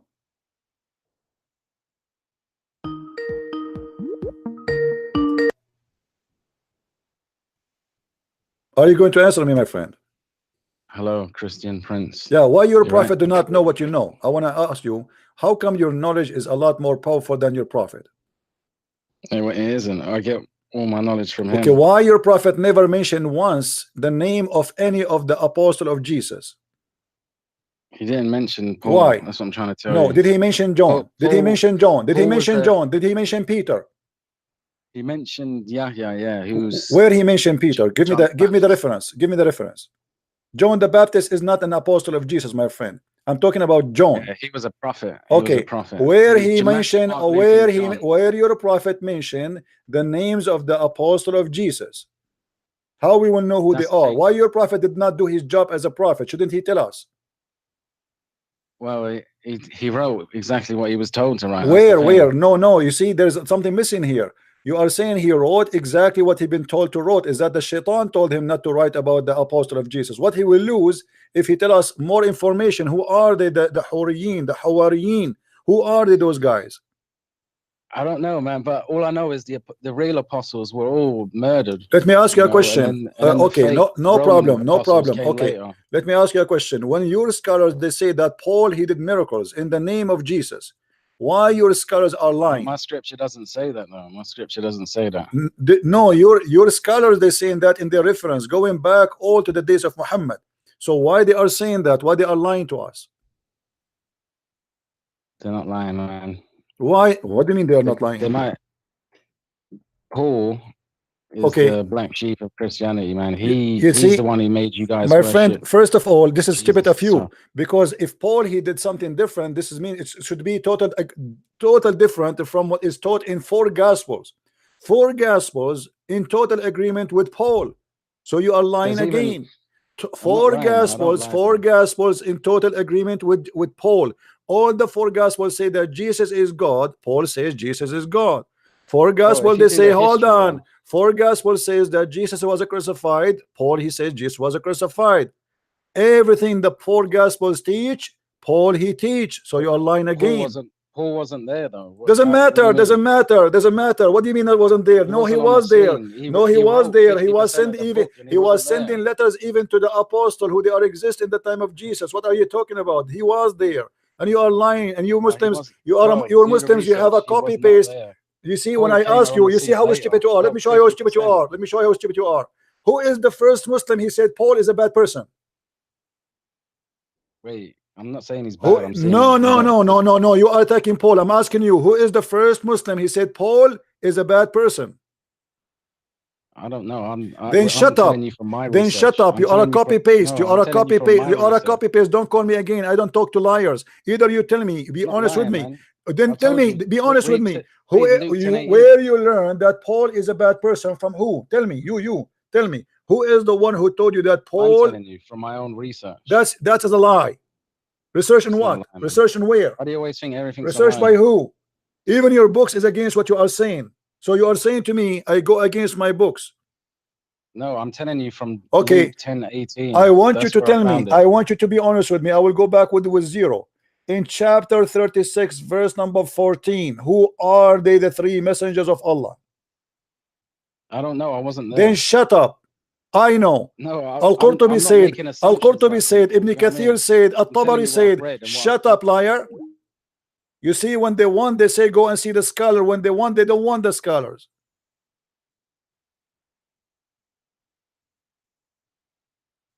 Don't call me again. I have no time for liars. How you know? How you know? Each time I show him reference, how you know? Aisha, she said, how you know?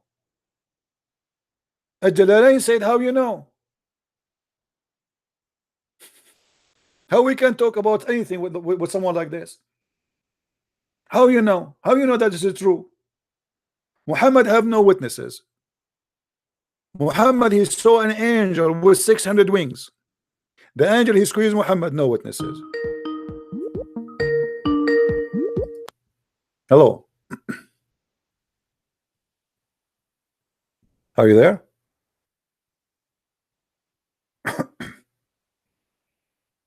Hello? Can you hear me? Hello? Yes, I hear you. Go ahead. Yes, my friend. How are you? I'm all right.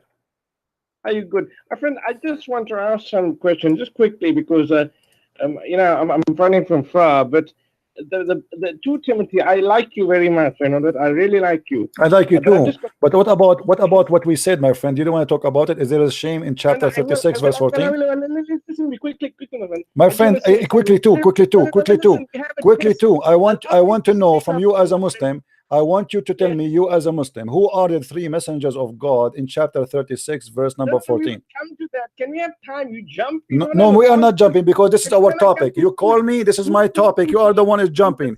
You are the one is jumping. This is our topic. This is our topic. You don't tell me what I will talk about. Answer me, please. What is the problem? Why you don't want to answer? Why don't answer? What's the problem? I want to. Can we take it step by step and then we can Step by step, no problem. Answer me first. Tell me. I want to see how much knowledge you have, because if you do not know your book, how you can talk about my book? If you do not know your own book, to answer about your own book, how you can answer me about your own book if you do not know your own book? And how you explain to me my book? I can ask you for help. Can you allow me to ask you? I will allow you, but I want you to tell me. We are talking already about a topic. Is not up to you. Chapter 36, verse number 14, is speaking about the 3 messengers. Is that those? Paul, one of them, and John is one of them, and Peter is one of them. Yes or no? I will discuss that. I will discuss. No, I don't trust Muslim. They say I will, but they never do. This is what Allah He says. Allah He said, I will send miracle. Wait, and I wait with you. Your God, Allah He says, I will erase your faces. He never did. I don't trust Muslims. Why you don't want to answer? What is the problem? What is the problem? Why you don't answer? Answer me. It's going to take you 2 minutes. It's going to take you 2 minutes to answer, and we will go to your topic. Go ahead. Okay, Surah Yasin 36. Verse number 14. 36:14. Wait, hold on. I'm trying to ask you for help. 36. Hold on. إذا أرسلنا إليهم اثنين فكذبوهما فعززنا بثالث فقالوا إنا إليكم مرسلون. It says, it starts from verse 13. Set forth to them by way of a parable the story of the companions of the city. Now, many of the classical commentators have supposed that the city referred to Antioch. Okay. Antioch was one of the most important cities in northern Syria in the 1st century. And then it says that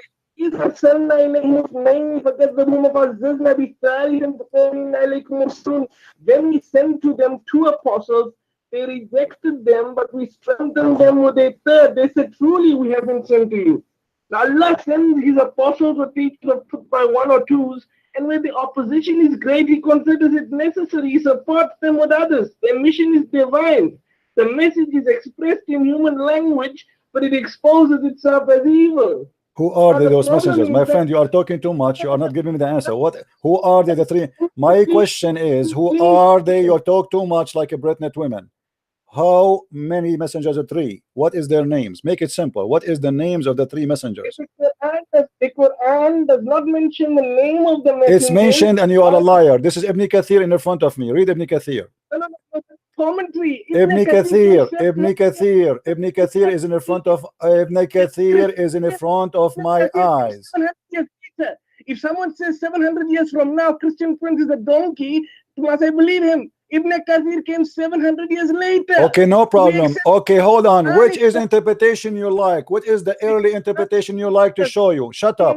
What is the early interpretation? Shut up. Shut up.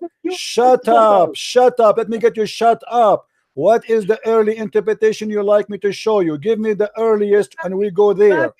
Sulaiman, show me Muqatil ibn Sulaiman. What if Muqatil ibn Sulaiman? Okay, hold on. Muqatil ibn Sulaiman, right?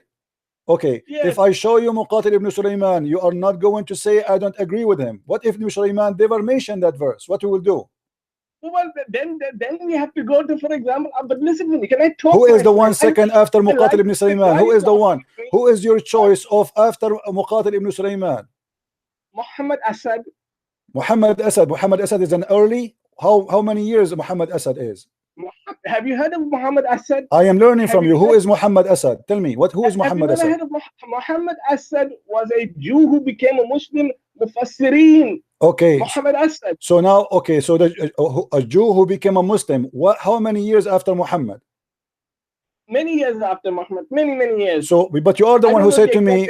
You are the one who said to me. You are the one who said to me. Okay. Years later, okay. Muqatil ibn Sulaiman is the earliest commentary. Do we agree that Muqatil was the earliest commentary? Okay, hold on. Here we go. This is Muqatil ibn Sulaiman. Muqatil. This is okay. Read with me, please. Yeah, well, it's not there on the computer. Where is it? It is in front of me. I am showing the screen. It is there. No, but it's not on the screen. Is it on the screen? Yes, it is in the screen. I have to mute it. I don't know how to use this thing. You see, on the first time I'm using it, but could you promise me? Could you promise me that we'll discuss my question? No problem. Read with me, please. Allow me also to discuss. Okay, read with me, please. You are wasting my time. Read. Stop screaming. You are giving me headache. Read for me, please.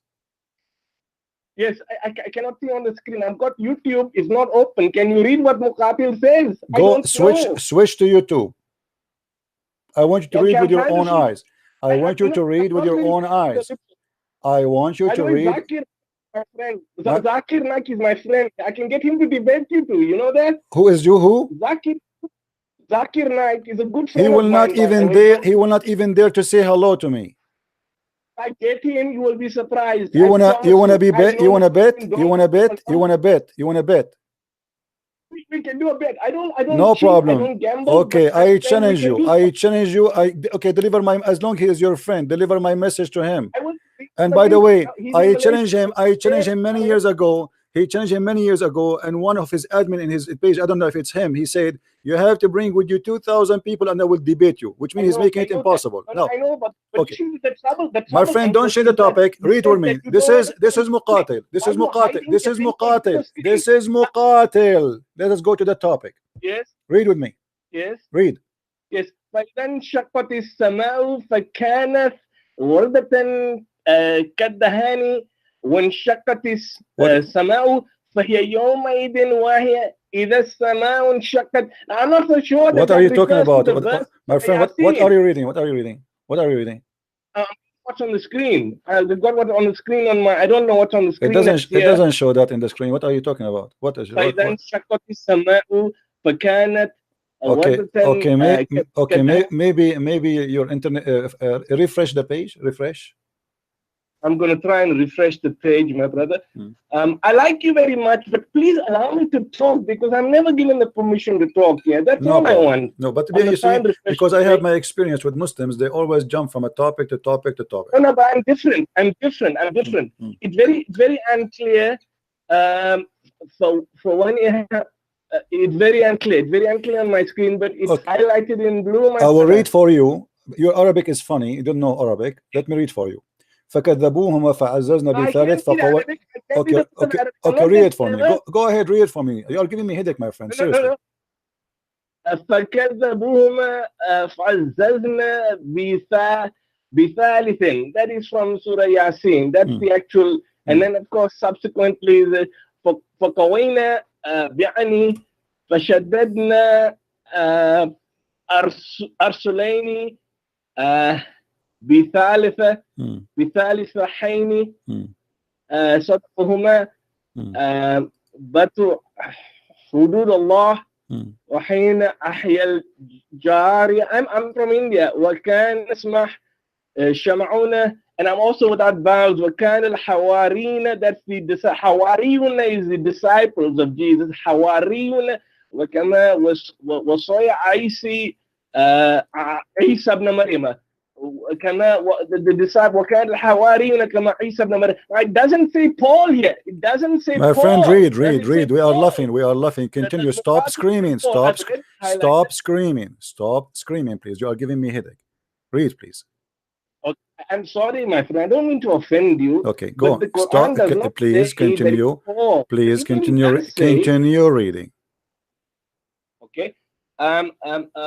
فقالوا إنا إليكم مرسلين, that is ayah 14, that is إذا أرسلنا إليهم مرسلين فكذبوهما ولو فعلت ذلك بكم يا أهل مكة. It's not clear. Your screen is not clear. لكذبتم you taken it up. You brought it up. You brought it up from the screen. You need to bring it down. I can't read. You blocked the screen. You blocked the screen. You do something which is not right, my friend. My friend, let me read it for you. Let me read it for you. Let me read it for you and make it simple. Okay. You have no Arabic. You do not speak Arabic. Okay. Okay. Wait, let me show you. Let me show you. Let me wait, make it simple. wait, Hold on. Shut up. Don't make me hang up on you. You are giving me headache again.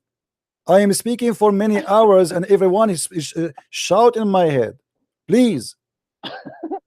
I'm sorry. You my friend, really work very hard. Listen. فكذبوهما. Here it says وكان اسمه شمعون وكان الحواريون كما وصى عيسى ابن مريم. So do you agree that those are the messengers of Jesus?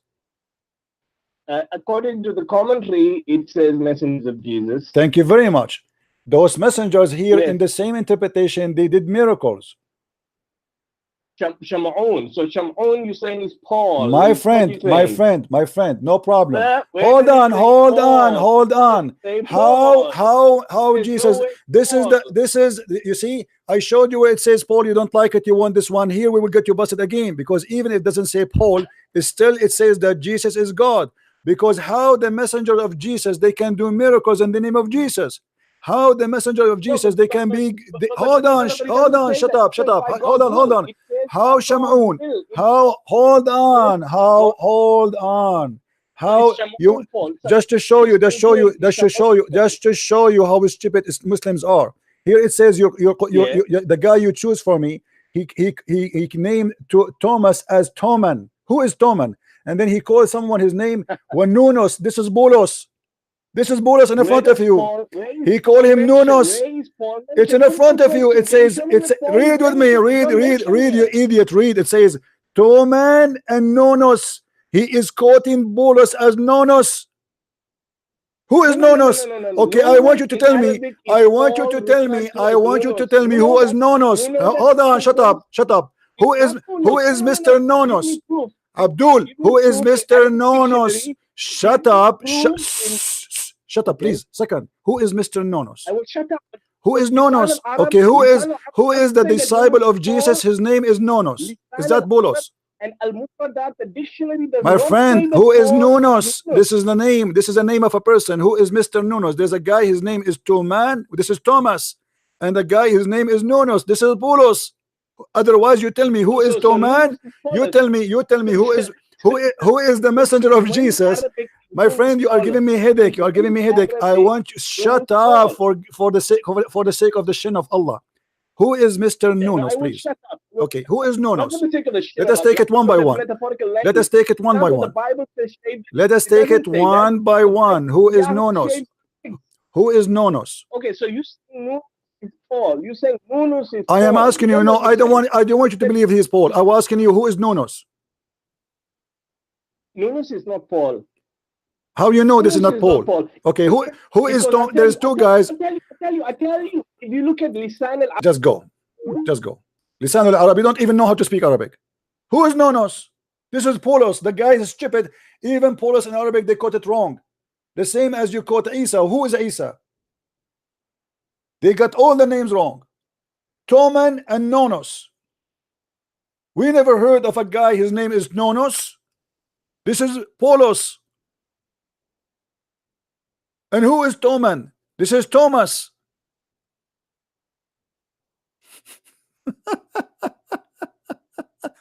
And guys, here you will notice with me something very important. Hello, my friend. Read with me carefully. Hello. Read with me carefully. Yes. I want to say thank you first of all, because you chose for us an interpretation proving that Jesus is God. Because those messengers of Jesus, hold on. It says that. It says that. Did those people? Did those people? Did those people? Did those people? Hold on. Hold on. Hold on. That did the disciple of Jesus, according to the interpretation in front of us, resurrect people from the grave? Yes or no?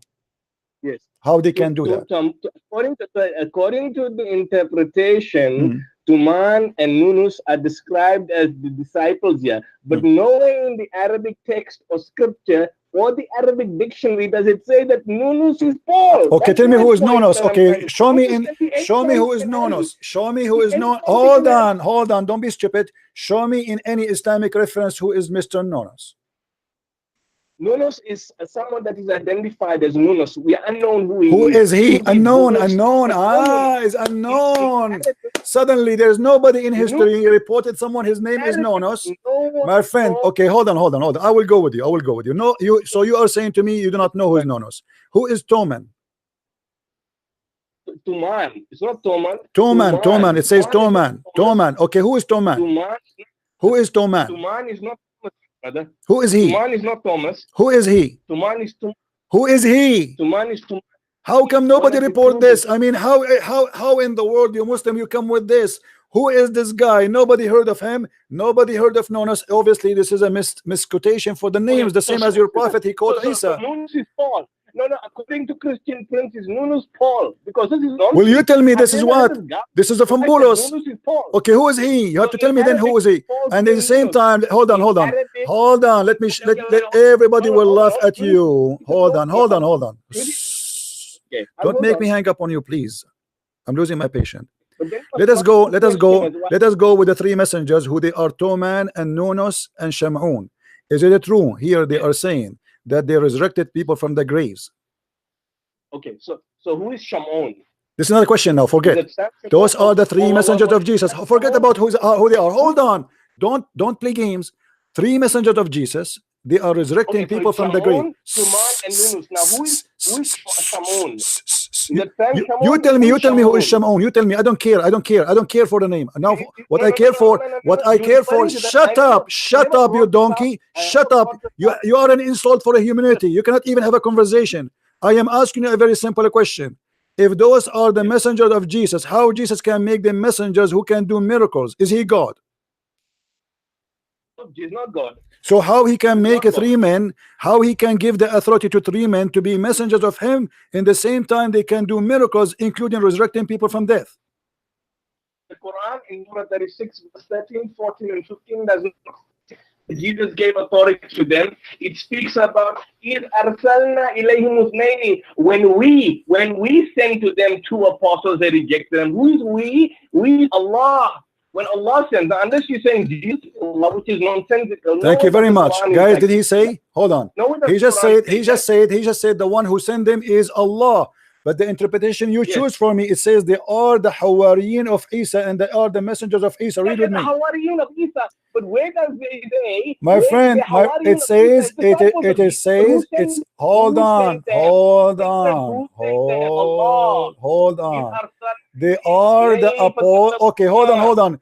Based on this, that Allah, according to you, Allah, when he asked Jesus to be a prophet, he asked Shamun, he asked Tuman, he asked Nunus to be messengers in the same time. Is that correct? So my question to you is, who is Shamun? Don't change the topic. Don't change the topic. Did Allah send one messenger at that time to? Did Allah send one messenger?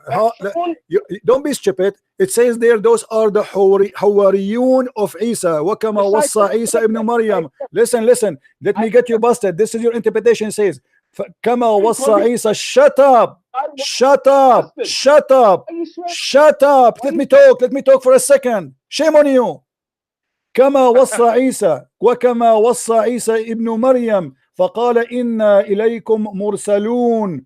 As Isa, he did deliver. Inna ilaykum mursalun. So it is Isa is the one. It is Isa. Mursalun. The Huriyin. Who is referring? Shut up, you liar. You are a liar. You are a fake person. You have no dignity. You are the one who asked me to read the interpretation. The interpretation in the front of you. It says, shut up. Don't make you mute. Listen.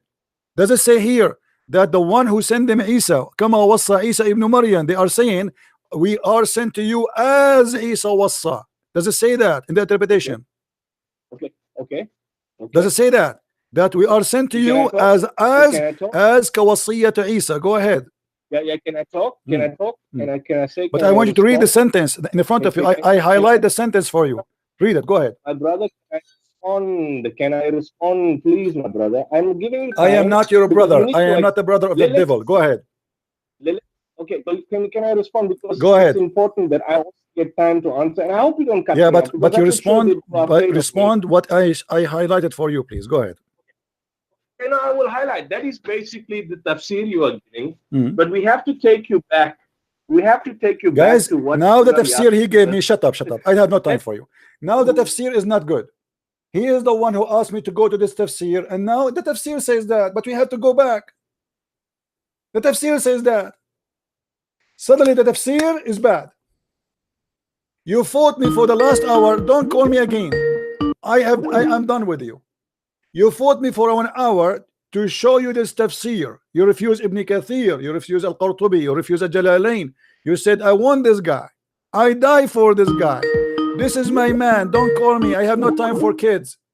And then when I show you the tafsir saying that those are the messengers of Jesus, you say, oh, the tafsir says that. We have to go back and see in different place. Suddenly, the tafsir is bad. Listen carefully, everybody. It says here in front of us that those are the 3 messengers of Isa, as Isa command them, kama wassa Isa ibn Maryam.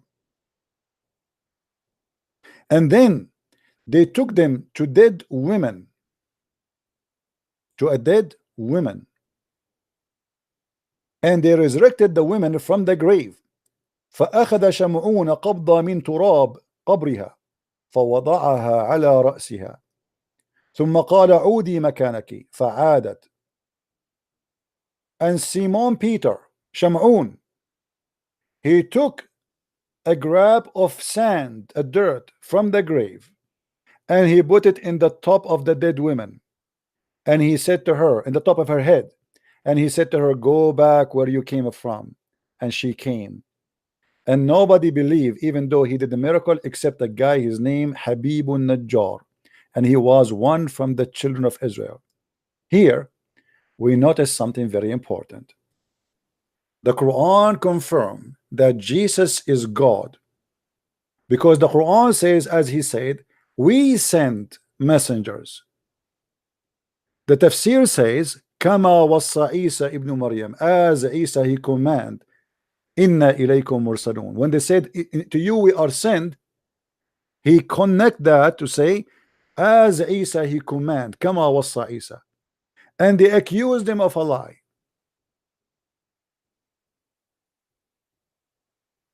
And then Shamun, after that,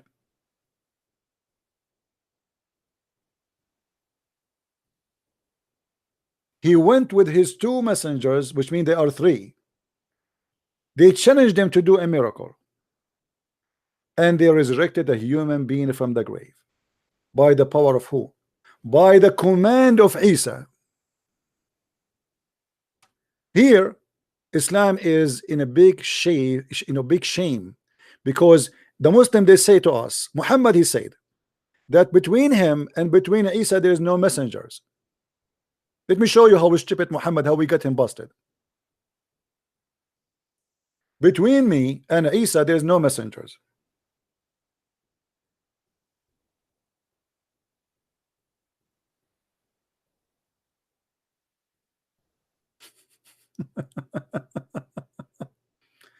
Read carefully with me, please. I am most akin to the son of Mary among the whole of mankind,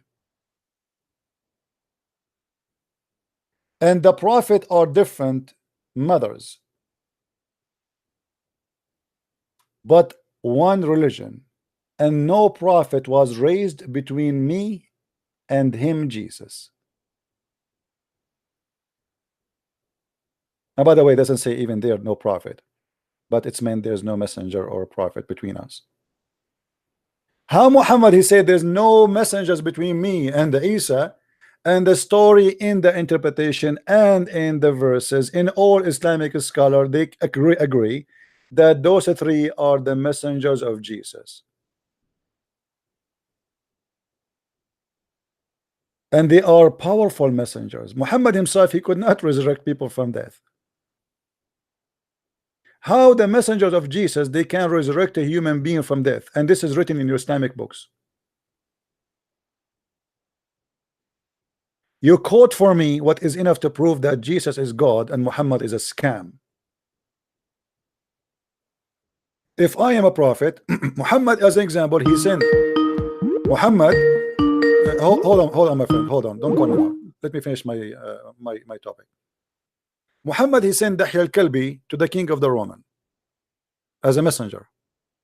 Did Dahya al-Kalbi ever did any miracle? No. Isa, he sent the three messengers. What those messengers they do? They resurrect people from the grave. And the Quran says that it is we who send them, which mean Allah. And in the interpretation says Kama wassa Isa, as Isa he command.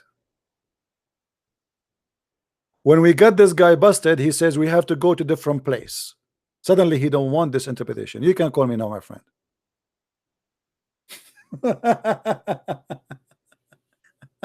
I am a friend of Zakir Naik, brother. By the way, I'm a friend of Zakir Naik. I mean, what is the mystery about Jesus who can send men, yet those men, they can do what nobody can do save God? How a messenger of God can hire me to be a messenger of God? Can Muhammad make you a prophet or messenger of God? He cannot. Yes, my friend. Did you hear me? Did you hear the friend of Zakir Naik? Yeah, the friend of Zakir Naik. Unbelievable. Yeah, I noticed something. He didn't like Ibn Kathir, right? Yeah. Did you notice? He don't like it. No, he refused all. He want just he said he want to go to Ibn because he thought that this is the safest for him. The reason the reason they choose this guy, by the way, because this guy, there's tons of verses in the Quran, he never even explained anything of them. It's a small tiny tafsir, you know. Yeah. But let us think, CP, why didn't he like Ibn Kathir? Because he know Ibn Kathir will get him busted. And Ibn Kathir, he lived between the Christians in Syria, right? Well, you know, Ibn Kathir, he will get him busted, and the rest will. What about the rest? Forget about Ibn Kathir. Why he refused the rest? Okay, let us say Ibn Kathir is a bad person. He don't like him. He don't agree with him. Okay, what about the rest?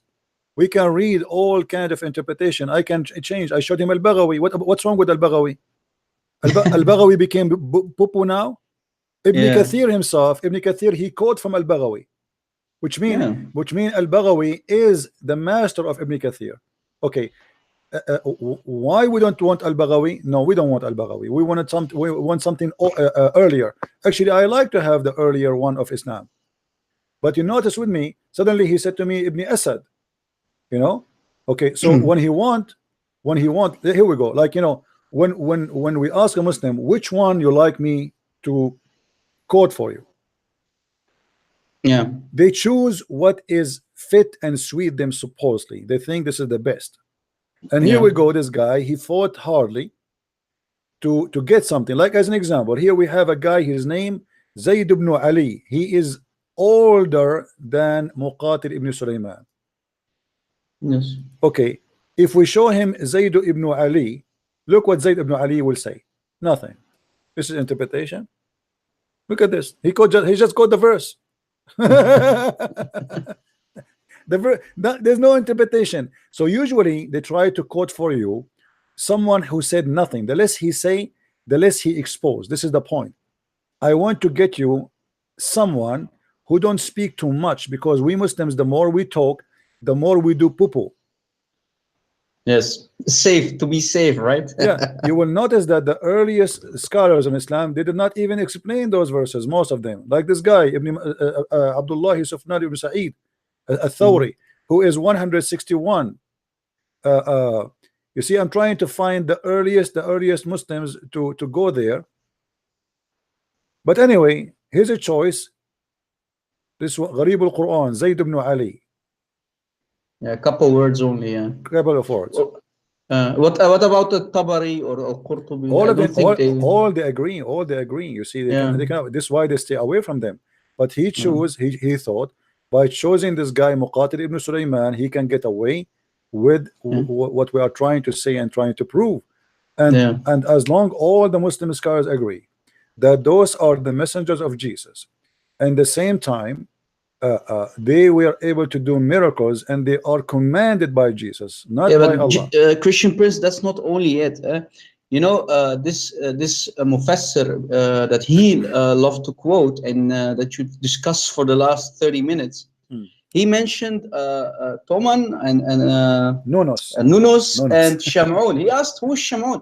And I mean, you're an Arab speaker. I'm an Arab speaker. We Arab speaking Christian, we call Shamun Simon Peter. In Arabic, it's Shamun. So if this Mufassir knows Shamun, who are Nunus and who is Toman? They are Thomas. Those are names we never heard of them. You know. Yeah, we didn't hear, but he misquoted the name. But obviously, Bolos became Nunos.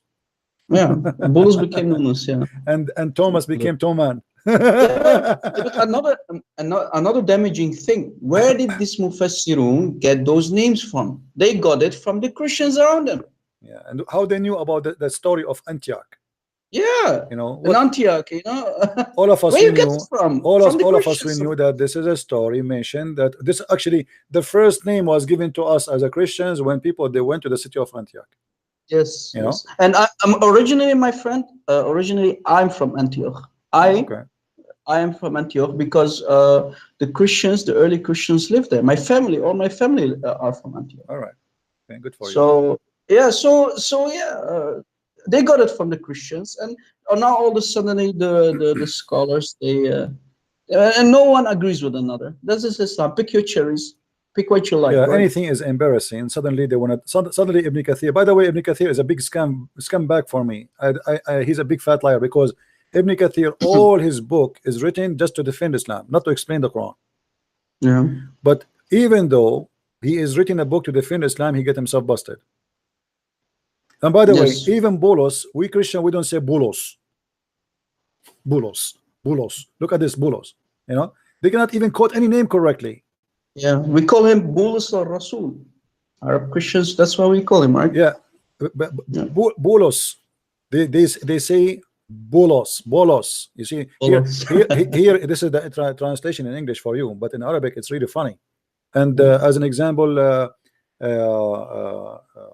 like they quote the name Shamun correct, but most of the names usually they come really weird and very funny. Yeah, you know. Yeah, Ibn Kathir was the most closest one. Here he says Shamun. For the people who are in the chat, read with us. Shamun, Yohanna is John, Shamun is Simon Peter, and Bulus is Paul. That's how we call them exactly in Arabic. Ibn al-Baghawi, he said that we can show tons of references, not only in one place. We can show from the Durr al-Manthur, we can show from At-Tabari, we can show from Ibn Hatim. You know, there's tons of reference about that. Even from the book of Sirah, Kitab al-Sirah, Sirat ibn Hisham, it says there that Bolos was one of them. And by the way, in the book of Sirah, it's written the name Bolos correctly, not the rest of the books. So it says there, بطرس الحواري ومعه بولس وكان بولس من الأتباع ولم يكن من الحواريين إلى رومية. They are saying that Paulus, he was from Atba', which means he is from the apostle of the apostle, according to them. However, they confirm that the one who went there, it was Paulus, and he is a messenger of God. So why the Muslims attack Paulus if all their books, scholars, they keep saying Paulus is the messenger of Allah? Yeah, and it's funny that they are attacking him while Bulus is a very important messenger in Islam. Yeah. Anyway, my friend, thank you very much for calling. Yeah. Last thing for people who are interested, you see the name Antioch. That's basically the southeast of Turkey. Originally, many Orthodox Christians Oriental Orthodox Christians, the first Christians. They lived there. And in 1915, together with all the Christians, including the Armenians, we were butchered. So, slaughtered, yeah, slaughtered. My grandfather, he was a baby and he was smuggled by his aunts. Look, this is in 1915. He was smuggled to Syria to not be killed because they killed the young boys and they kept the women for them as slaves. Yeah, sex slaves. Yeah. So they, yeah, if my grandfather wasn't slaughtered, was slaughtered, I would not be here speaking with you today, Christian. So we Christians suffered enough, you know. So, and we will not be silent, and we will expose this false cult, this satanic cult called Islam. Yes, my friend. So we in the Middle East, we as a Christian, we paid a very high price to stay as a Christian. We are not people who came Christians yesterday and they went to church where the door is open and we can pray anytime. We are people who suffer a lot, and this is why we are different kind of Christians, and we are warrior. We are warrior. Exactly, bro. Because you know, many people don't know this because they speak of the Armenian genocide, but it's not only the Armenian Christians; it's the Assyrian, the Syrian, all the kind of Christians, all the Christians, any Christian in town. In 1915. Yeah. And they do that in many years, not only 1915, 1960, 1860. Every couple of, and now not long time ago, ISIS started by the help of the Turkish. The Turkish is the one who opened all the borders for ISIS to come from around the world. Everybody know that. Yeah. Thank you very much, Christian Prince. I love everyone in the text. We need to expose this cult, guys. God bless you. God bless you, Christian Prince, and keep it up, my friend. God bless. Thank you. Bye-bye. Thank you. All right, guys. I think we have enough for today. I was supposed to open the broadcast for 20 minutes, like 15-20 minutes. How many hours we are here now? My day is gone. How I'm going to finish this book? You know what? I want to do this. If tomorrow I open, nobody come, leave me alone. I will see nobody is here. Like if I get tempted to get the Abdul busted. If I open, nobody come, please. Like ignore me. Like, okay, no, we are not coming. All right. So I will open like there's nobody there. So I will close because I need to finish this book. And you know, each time I do live broadcast after I finish, because we shout. I mean, you can imagine how many hours I'm shouting.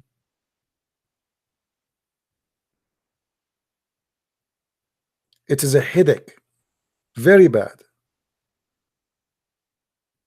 But my friend, all is glory to our Lord. Look what happened. We got this Abdul who would claim that he is a friend of Zakir Naik, which means he's a big shot. Like I am a friend of Zakir Naik. Like Zakir Naik is a goat. Zakir Naik, he said that the word hur, brother, the sitter question. Why in Islam women they don't have equal reward in the heaven? First of all, the word hur in Arabic is a plural word. It can be male and female. What? The word hur can be male and female? So the Quran says they will not bleed because they did not lose their iman. That is make them male? The Quran describes what is inside their vagina. And the stupid, he said they can be male and female. And the stupid Muslims who they are watching, not even one of them, he says, shame on you to change the teaching of Allah. And like the Muslims, Allahu Akbar, brother, like their mouth is open, like, wow, man, look at this answer. Like Muhammad Hijab when he said that David Wood, Allah he pray for, not to. Show me. Answer me. And this guy today, he called us and he chose an interpretation of his choice and he got his prophet busted. There's no messenger between me and the Isa. And then we find there's 3 messengers according to the Quran. And those are the messengers of Isa. And they did miracles. They resurrected people from death. How Jesus can make me a messenger of God if he is just a messenger? What kind of authority Jesus he have? He command men of his own to go and become messengers of God. And not only that, they do miracles which Muhammad and the God of Islam could not do. The Muslim, they claim that Allah gave a permission. That is a claim. I can claim that I gave Allah himself a permission. Muhammad never did miracle. He cannot do miracle. He is a scam. And here we see the messengers of Jesus. Just because they are sent by Jesus, they can do miracles. Thank you everybody for being here.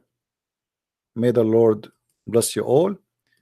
And until I see you again, I will try not to go in tomorrow, maybe for today, so I can finish this thing. I will try. Just let us see if I can do it. But I will try. We will see what will happen. Until I see you tomorrow, guys, may the Lord bless you. Christ is Lord. Islam is false. And here we get them busted every day. See you soon. Bye-bye.